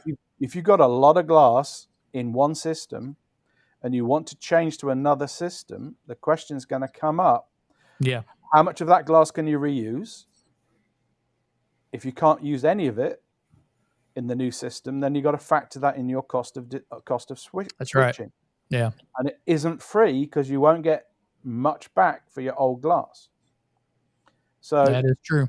I too know original Olympus and now OM system shooters who, for the same reason, wanted a smaller, lighter body. I think they've put, I was just going to try and look it up. I think they put 40 megapixels in this latest one. Is that right? The latest. Yeah, and they were acid testing it in extreme environments and showing how rugged it was and everything else. And from what I was able to read up on it, I mean, it performed very well. Well, as much as I might like or hate Mr. Andy Rouse, who is a fairly famous wildlife photographer, and he's famous for doing the following. I'm getting this wrong, so don't sue me, Andy. Canon, Nikon, Canon, Olympus. He was an ambassador for each of them. Okay, and he's now, I think, on the Olympus bandwagon. He may have moved on, but he wouldn't have shifted if he couldn't make money from his photos. So he's one of these extreme wildlife guys. He goes out and lies in front of a lion, or lies in the open air and does crazy things. So for all of these guys, there it is. I was just looking. They're great. You know, the Fuji, not the GFX, which are obviously fantastic, but the smaller ones, they're great too. All these cameras are great. Yeah. What you do with them is what matters. That's right. Put yourself in a position to take a good photo. Take the photo. Whatever ISO it takes to get a clean, sharp shot. Yep. You can always clean it up later. You know, sports photographers know their image will get spiked, as in thrown away, if it's not sharp edge to edge. Well, we can handle some movement blur in ours, if that's creatively what you want. But if you're picking between ISO 3600 and ISO 12000 to get a sharp photo, shoot it at 12,000. Get the sharp photo. Yeah. And I don't know whether a 40 megapixel Olympus, if that's what it is, I'm sorry, I don't know the range well enough. I don't know how clean and beautiful the images are when you get them out raw. I don't. I'm sure because some people are producing outputs and selling them, they're good enough. And if it gives you that lighter, smaller, compact solution to get you the same reach, because it's a micro four thirds and not a DX or, sorry, APC or full frame, okay, so what? It's your choice. But don't just go to a camera store, take it and love it or hate it in that first instance. Yes, if it doesn't fit in your hand, sure. Yeah, I get that. I'm with that. But for every other reason, this is why I don't like these. They sent me it. I tested it for 7 minutes. I've done a YouTube video and it's crappy. Yeah. It's not fair or reasonable. Yeah, the OM1 is a 20.4 megapixel micro four thirds stacked BSI live MOS sensor. Okay. MOS. MOS. So I don't know what an MOS is. Metal oxide semiconductor. Okay. Does that mean it's BSI? Well, it is BSI. They're saying it's a stacked BSI sensor. Yeah. So 5-axis image stabilization, okay, up to 8 shutter speed steps compensation. Cool. Sounds like a pretty good camera. Yeah. But, you know, once again, haven't used it. I don't know anyone that has that. The guy I know that's been shooting wildlife for down here for 30 years, he switched to Olympus, but he's using, you know, one of the previous models, and he doesn't have any complaints, and his pictures look fine. Yeah. So I don't like comparisons between cameras by people who don't use them full time. I agree. If you've been out for a season using 2 cameras, you're nuts, but okay. So Steve Perry shoots Sony and Nikon. Yeah. He shoots, I think, an A1 and a A1 and a Z9.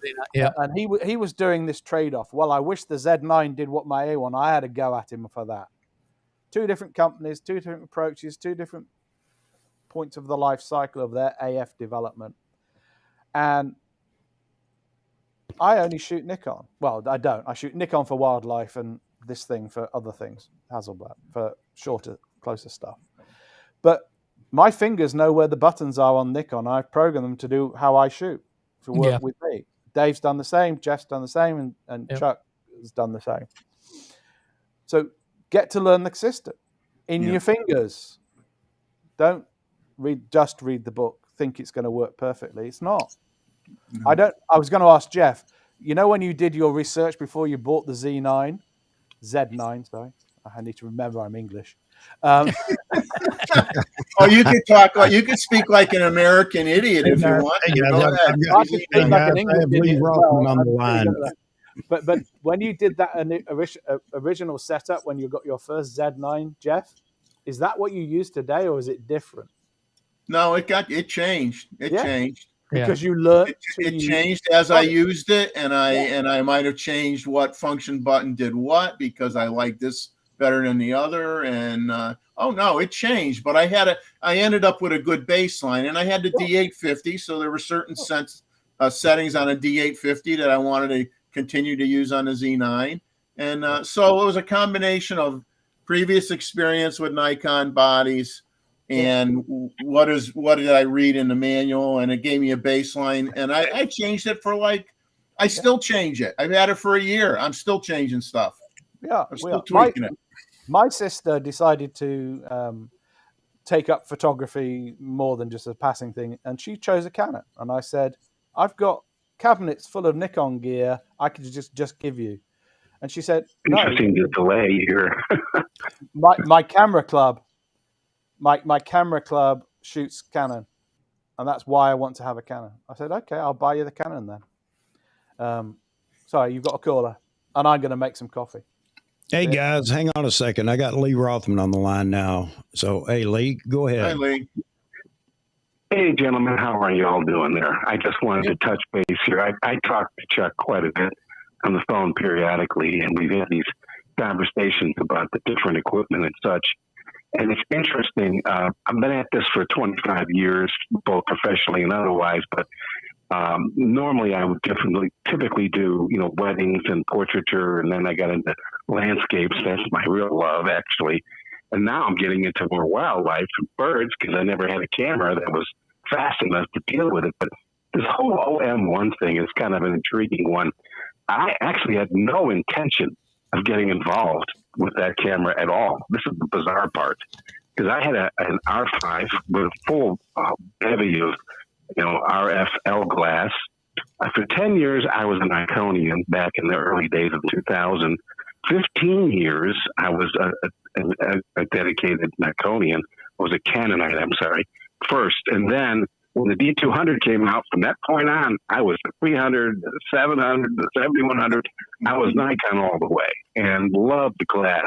And to this very day, regardless of what brand is involved, my stance is that Nikkor glass is, without question, the finest glass money can buy. I still stand on that, even though I don't maybe own it right now. This is not a paid endorsement, by the way. But I think I lost him. Yeah, You lost him. I think we lost you, Lee. Call back. Lee?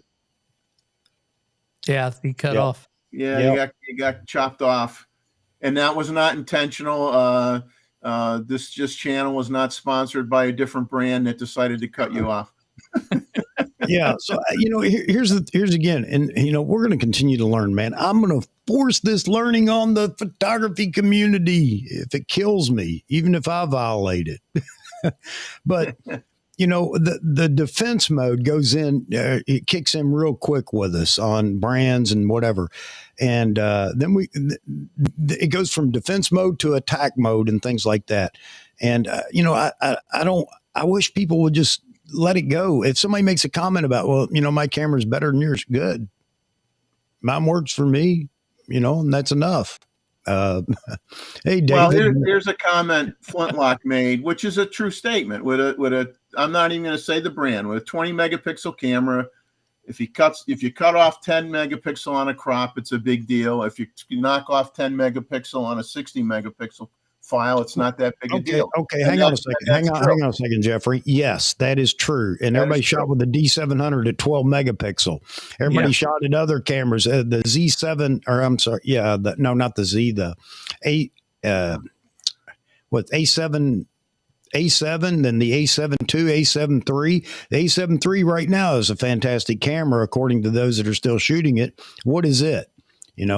I think it's like 20 megapixel or something, or it's even less. I don't know. But my point is that that's not in the equation here. We're not talking about that. Of course, a 100 megapixel GFX is better than the every other camera out there in Nikon's lineup and Canon's lineup and Sony's lineup. It's better, right? Because you got 100 megapixels to mess with.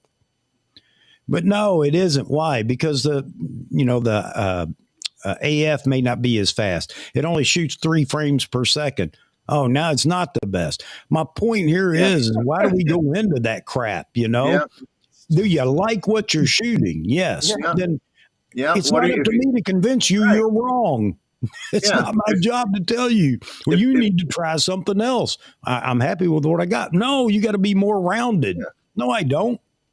Yeah, if you never print an 8 by anything bigger than an 8x10, it don't matter. If you're great at composition, it does, and you don't need to crop, I it don't care don't about matter. that. The point is if I go tomorrow to Olympus or to Canon or to Sony, should anybody say anything to me about why well, you're wrong or whatever? No, I'm not wrong because I'm getting what I want.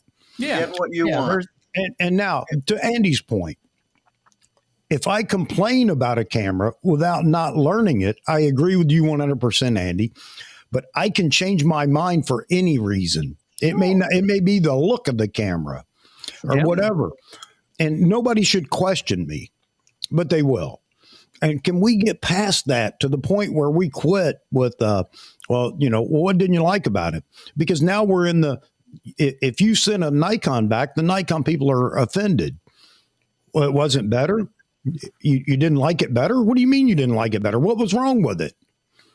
The ergonomics are better. The menus are better from our point of view and things like that. And then we get stupid. We start beating each other up over something stupid. And it comes down to, well, why did you send it back? Well, because I don't know. I don't like that silver frame around the outside edge of it. Well, that's stupid. Well, no, it's not. I paid for it. Hey, if there was only one camera manufacturer out there in the whole wide world, we'd still find something to argue about, even if there was only one freaking camera. Yeah, I don't like where the on-off switch is. So I don't like the fact that I gotta push a button down so I can rotate the dial and change a mode. Yeah, I don't want to be able to have to push a button down. You can go on for 25. But the whole point here is I'm shooting with what I like. Is that not enough? I mean, should I shoot something that I don't like to please people? Is that what I should do? And oh, by the way, it has nothing to do with its performance. I don't like the rounded corners. Okay. Yeah. It's just me. I like square corners. I like the square boxy look. Ridiculous. I mean, that's why they brought engineers in. Nikon did this years ago, brought designers in. Andy can talk about that, I'm sure.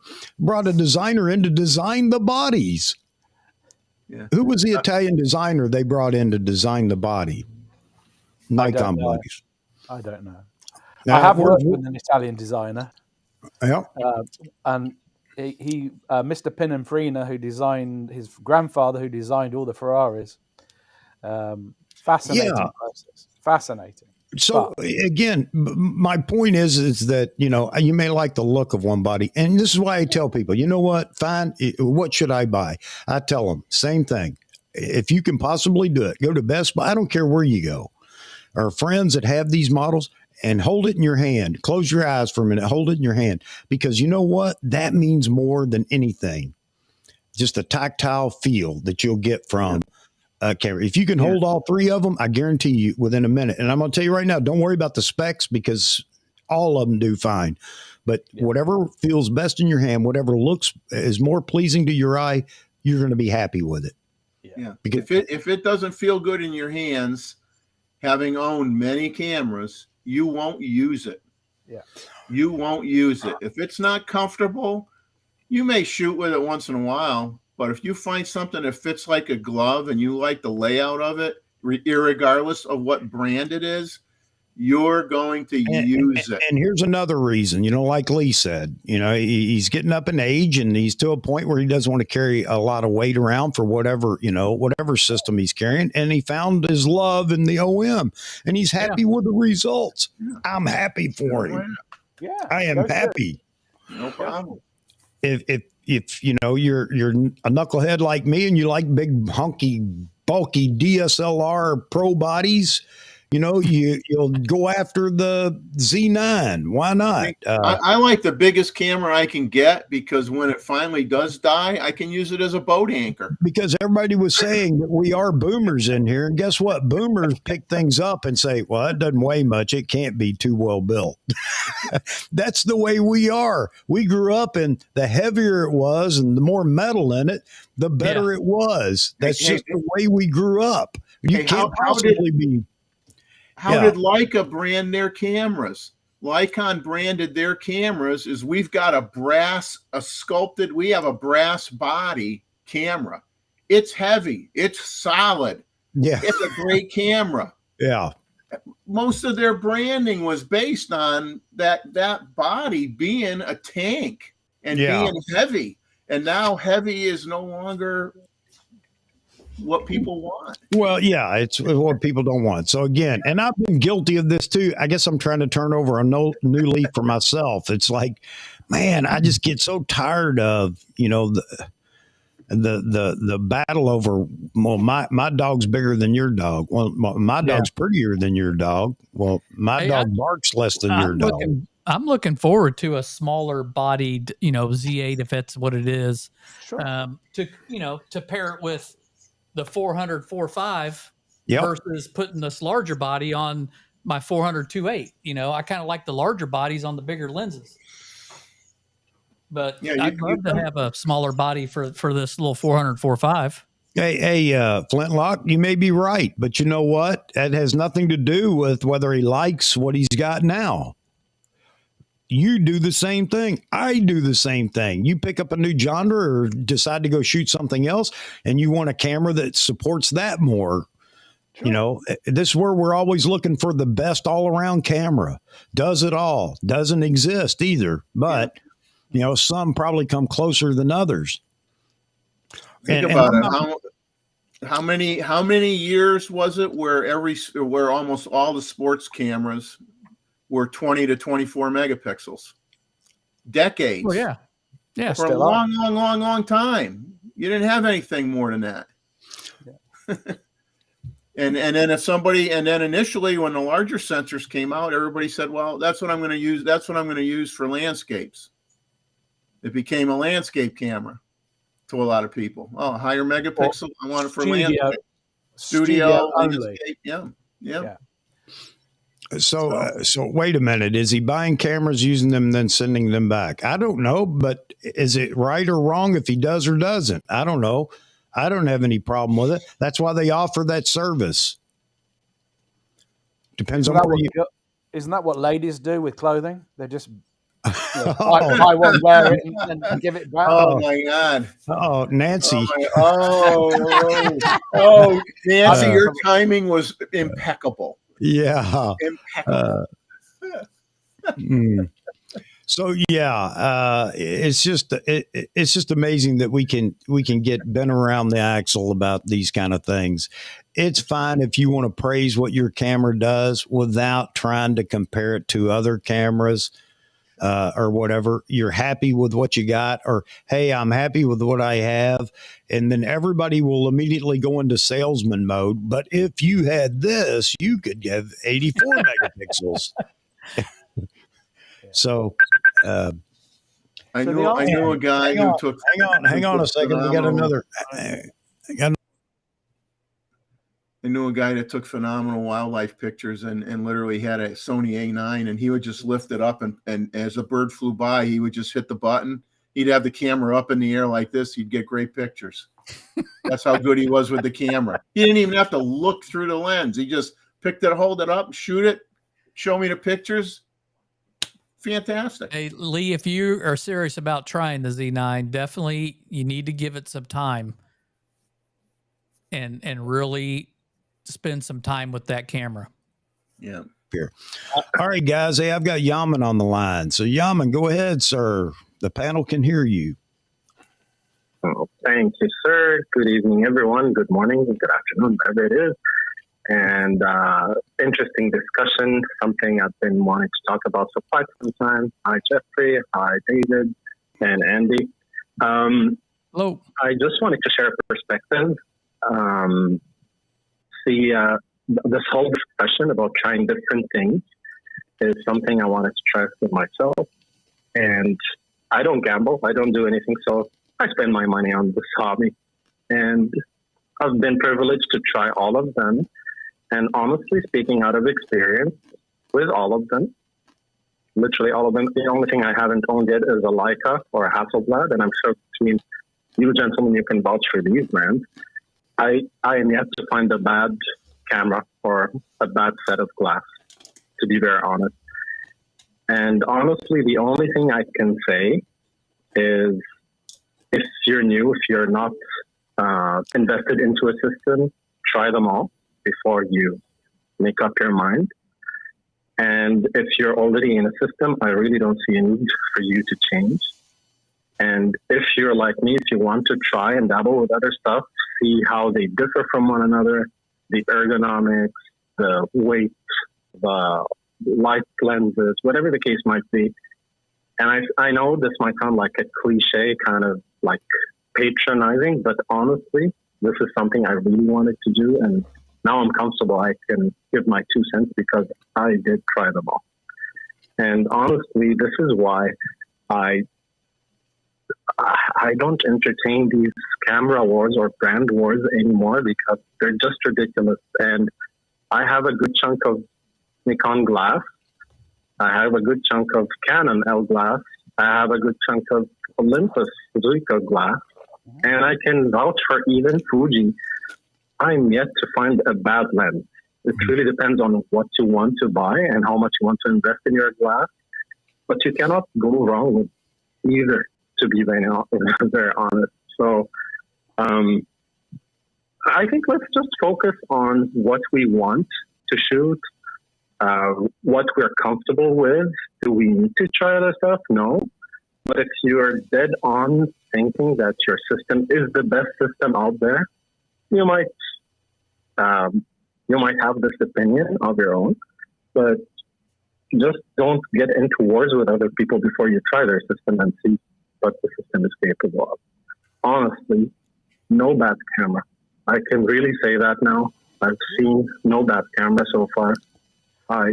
Unless the glass is very cheap, whatever you're invested in. If you buy a good glass for a good amount of money, you're bound to get good results. And that's all I have to say. I just wanted to say this because I'm just tired of these tribal wars, to be honest. And I think I agree. Yeah. Yeah, I agree. And yeah, I don't know. Call me stupid. I'm always trying to find another way to maybe we can get beyond this. And yeah, I know it's going to happen, but I would just like to see the community. It's okay to have a spirited debate, but it's so easy to get out of control. And then it becomes, angry and no, that's not true. And that's a lie or whatever. It's so much easier sometimes to just let somebody have their way for a minute, well, I think you're going to regret it. Okay, I might, and leave it go at that rather than, a battle over a camera or camera brand. But anyway, I encourage this. I encourage all this conversation in the chat. So I'm not going to, I'm not going to turn that off because I want people to be able to speak their opinion. I just want to find a way to do it in a way that nobody's going to walk away losing a friend. I think that's the most important piece to it. Yeah. I mean, absolutely. And definitely there are some tools that make things easier to do. Like if you have a great R3 with a great autofocus system and great glass, that will definitely give you an advantage. Doesn't mean you cannot get results using something else, but it'll just make your life a bit easier maybe. Yeah. Or if you have a Z9 versus a Z5, honestly, I know it sounds cliche again, but it's a use case, and whatever you're comfortable with, I guarantee if you know how to use your gear, you'll get good results. That's all I wanted to say, and I'll not take more of your time. Just wanted to get my 2 cents out there and wish you all a very Merry Christmas and a Happy New Year in advance. No, thank you so much, Yaman. Merry Christmas, Happy New Year to you. And that's, this is part of the channel, having the phone line, and I really appreciate that you, dropped in and talk to us for a minute. But yeah, I think that everything's civil over in the chat. I guess it was more me because I just get tired about some of the, little petty things that we will talk about. And here's why I say they're petty, and I'm not going to hold you any longer, Yaman, but I say it's petty because I just saw Arthur or Flintlock talk about, he said, I guess I'm looking at this differently, looking through the wildlife perspective. That's our issue, I think, is we don't consider all the genres out there, and we try to lump everybody into what we're shooting. And if you don't agree with my camera's best for what I'm shooting, it may be better for somebody else that's shooting portraits or whatever. I mean, I'm not saying any of them are actually better, but we don't look at it through other people's eyes. We only look at it through the eyes that we have as we use a camera, and then we want to defend it to the to the last man, instead of considering that, what, that might be a great camera for this or whatever. So, and I'm guilty of that too. But what I'm saying is, you brought that to my attention, Yaman, and I appreciate the fact that you jumped in here and called. I think that's why some of the pros don't switch. Thank you for having me. It's all a good conversation, I guess. Yes, sir. Yes, sir. Absolutely. Okay. All right. I'll not hold you any longer. Thank you so much, and keep up the great job. Thanks a lot, Yaman. And again, have a Merry Christmas and Happy New Year, buddy.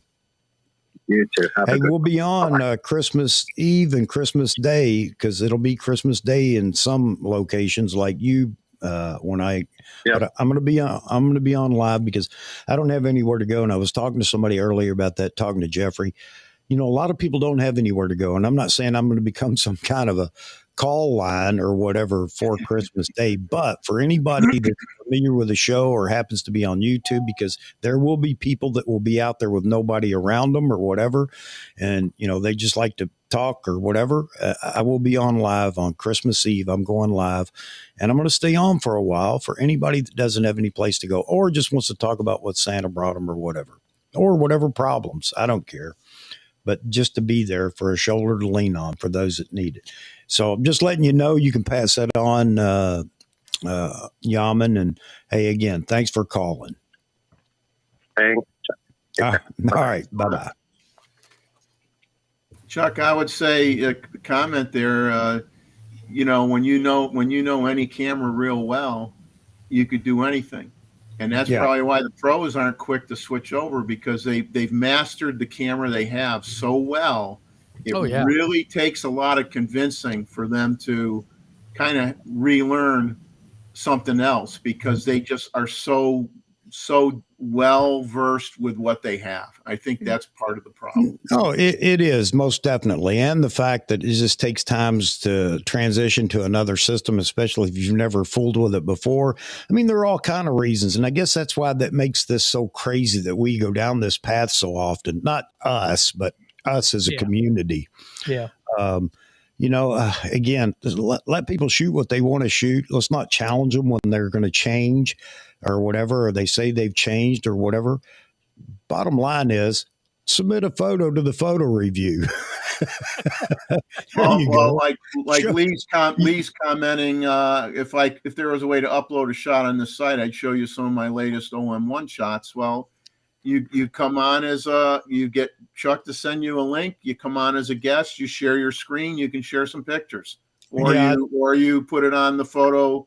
The photo show that's the first Saturday of every month. Means, Lee. Consider throwing one of your shots into the photo review. That's coming up on January 7th is our next one. We do it the first Saturday of every month. Thank you for giving me a plug here. So anybody can join. I don't care what you shoot. I don't care if you shoot a pinhole camera, or if you like to just sketch something and scan it and send it to me. I'm happy to put that up there as well. The point is that it's just an opportunity for us to show a little bit about what we're doing or whatever, whether it's your latest work or, old work. I don't care. It's just a get together of a bunch of photographers looking at photos. So anybody that would like to do that, you can send it. You can send in your photo to chuckomail@yahoo.com, 1028 pics on the long side. Put in the subject line, January photo review, and you're in. It's just that simple. You'll even get a reply. So I'll put some more. Oh, thank you, David. Man, David's what a help. Here. Oh, he's got the job of administrator, buddy. You got the job, pal. it's that simple, and we'll get you in the folder, and Yeah. you'll be in the thing. That's for everybody, and I'd like to see a whole lot more people do that. Show off what you're doing, man. Yeah, and it doesn't matter what brand camera you use. People are saying, if I have a Canon, can I send it in? It doesn't matter what camera, Don't care. man. Don't care. We don't care. Like I said, I don't care if it's film and you've scanned it, because we've had that already a few times. A few people, actually, 2 people have done that. They have scanned photos, scanned slides or whatever. But yeah, looking forward to it again. And that should be the showdown right there. Anybody wants to throw the smackdown, send us a photo that wows us. That's the smackdown. And we have had a few that do that stop us in our tracks. And I just invite Polaroid. I don't care. Hey, I don't care. hey, you got that Fuji camera that does instant photos now, right? So you do that too. All right. So that aside, and I'm glad we went through this whole conversation. Some may not be, but I'm glad we went through it. At least you know how we feel here. Let's David, see. you're killing us, David. I see your note there. You're killing us, man. Yeah, it just dawned on me. You can All still right. send in a picture, though, man. Still send in a picture. Let me welcome in James J. Rod Photo Art. I tried to. it all in there. Yeah. Nice hat, by the way. Uh, I'm not taking requests. what's going If on? I sat on your lap, that would be the last I know what your request would be. Get off my lap. Exactly, Mike. J-Rod, Exactly. when you get this J1 camera, are you going to tear it apart? No. Is it original in box? No, I ordered I tell you what, I found a J1 for like $55. Wow. Then now the J5, I got that coming in from Japan. And they're both used, but the J5 says mint condition. So, but the lenses are the hard thing. You either buy one with the camera or you find one brand new and they're expensive. But I was able to find a deal for 3 lenses. They're used, but the guy said, they don't look scratched up or anything. So maybe I'll do a review on those. They're neat little cameras. I mean, I collect and I shoot, so I'm not going to take them apart. Hey, let me interrupt for a second. Ionis, you don't have to actually be here. If you'd like to submit a photo, by all means do, and send me a little blurb, or excuse me, along with the photo, what you shot it with and all the settings and whatever, and whatever information you want relayed, and we'll put it in the review. We'll talk about it, and you can always check it out the next day. But if you want to send a photo, you're welcome to. I like it when the people that took the photo are there, because they can explain it better than I can, just reading, notes. But I'm willing to do that. If you want to send a photo, by all means, don't let that not being here limit you. You guys know, Lee's asking, if the V1 Godox works well on the Z9? Anybody use it? Yes, it works just fine. The only problem I had is my old Godox speed lights. I could not shoot TTL, but that's just an update that I haven't done, and now I know that I may be able to do it. So, but anything new will work with I have not heard anything about any lights not working with the Z9. Nancy wants to know how many will brave the cold and get out and take pics. I'm thinking about going to the wildlife refuge to see what I can get. Nancy, not me. I'm not going to make any bones about it. So, yeah. I mean, I'll suffer through any cold, but if I only have the darkest, grayest, yuckiest skies, then I'll say no. Cold and yucky skies, no. Cold and decent looking skies, yeah. I'll go out. I just go out when it's cold, regardless. Andy, you got quiet up there in the corner. Well, I got interested in this question about Ital design and the Nikon. Yeah. and I can bore everybody because I've read about it now. But what happened? What happened actually happened a lot at that time. So 1980s, Nikon employed Ital Design to design the F3's ergonomics, and that's when the first grip appeared on a camera. And they've had a long relationship. Giago, Guigiaro Designs, who used to design the Volkswagen Golf GTI, that little red strip on the front of the Golf GTI, now is on all Nikons. Why? It's the signature color of the Italian fella. Ah, okay. All right. So, you look at your Z9, as I have to call it, because I'm English, and it's got a little red strip on it. Why? Because Mr. Italy said it's part of the design. But primarily, they looked at the ergonomics, how it fits in the hand. They designed that grip, and they did the F3, the F4, the F whatever, all the way through to the D850. Yeah. Not sure if they're still involved. The site I'm on doesn't tell me that. But it's interesting. I like these Italian designers. They bring a fresh view to the whole concept of product design and architectural design. And as I said, I worked with one, Pininfarina, the grandson, in the 1990s for something special. And that was cool. That's because aesthetics are important for a camera, even though it's there to catch the aesthetics from whatever you're shooting. But they're important. It comes from ergonomics, though. The point was it came from the ergonomics. So how do you hold and maneuver a camera, and therefore how do I change the product so it works better in the hand? And BTW, by the way, look good, look simple. So this is Scandinavian design. We all love it. I love it because it's got the biggest grip. And I'm like Jeff and others. It fits in my hand. I almost can't drop this monster. Almost. Right. Almost. So that's why I shut up for a bit. I was just fascinated by the question, actually. And there is the engineer in me coming out. Yeah. Great research. Thanks for that. That's what the internet. Yeah, the way I look at it, I have to have a grip that's good enough so I don't have to wrap double-sided tape around my fingers so that the camera sticks to me. Yeah. Nice. Man, you know what? James, I told you, I sent you the link. You asked if we were going to be on longer. I'm not going to be on much longer. I got another errand to run because I got to get some Christmas gifts out to the kids and grandkids. And oh, by the way, it doesn't have to be there before Christmas. They're going to celebrate after Christmas. So that's a good thing. But we've been held up waiting for some different things to arrive. Shipping. I got to get out of here pretty quick. I got to go to the store since I'm a stay-at-home husband now. I got to cook dinner. I got to do that too. I kind of hid that, but I got to do that too as well. So Dave, is it chilly again, Dave? Is it chilly again? Not tonight. No.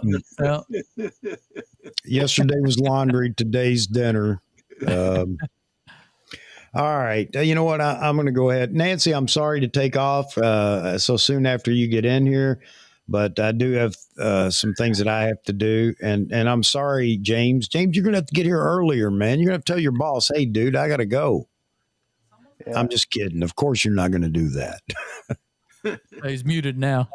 Hey, Nancy, you know what? Good thing is if you have a camera club, join a camera club, and you might find some people that can go out shooting with you. So you could go to some areas where I don't even shoot by myself, and I'm a big guy. I usually find someone to go with me, and it's just a smart thing. Unfortunately, something you almost have to do nowadays.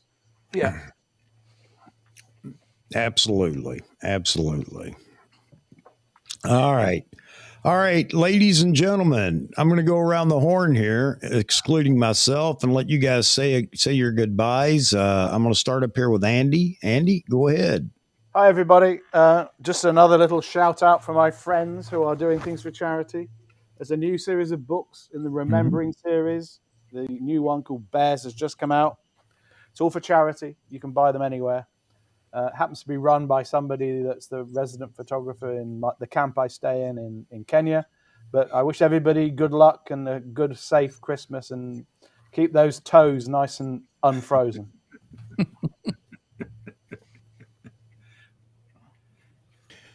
All right, Mr. Jeffrey.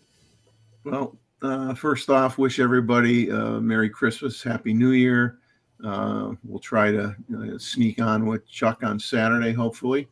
Yeah, I hope everybody, I hope Santa's good to everybody and you get, something camera related for the holidays. And just nice to see everybody that came on today. And we had some, Chuck, it wasn't boring, man. We had some excitement in the chat. So it was a good day. Yeah, I predicted it would be a slow day in the stream, but I was wrong. It just took a little bit to warm up, and thank you all for that. All right, make sure you go by and check out Mr. Jeffrey Neville's channel, Selective Imagery, and there's a link in the description, so you can go there and just click and go. Same thing for Andy Miller. Andy, you want to see the new 600 f4 TC in action? There's a little bit to see there, and the 400 2.8 TC. So Andy is the only man, I think, in Europe now that has both those lenses. I kid, but I'm probably not far away from the truth there. But if you'd like to see him in action and see some of Andy's work, go over and check his work out, and there's a link for him as well in the description. Mr. D. Moots Photography, go ahead. Well, I just want to say happy holidays, everybody, in case I don't see you on the next streams. And stand by for a updated video, or I guess I'm going to name this one Back In Line. In light of my recent email from Nikon today. So that's great, man. Yeah.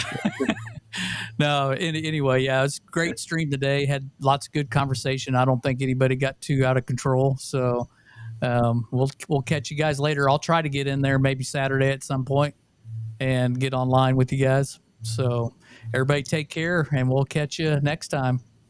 All right, so everybody go check out D. Moose Photography. Link in the description, by the way. Fantastic wildlife photography. Go down there and check it out. I know you'll enjoy what he's done. And you'll get to see the new video come up here real soon about, I'm sorry, Nikon, thank you. You're going to have to do what Chuck was doing. Love you. Love you. Love you. Love you. Love you. I'm going to send them a heart emoji.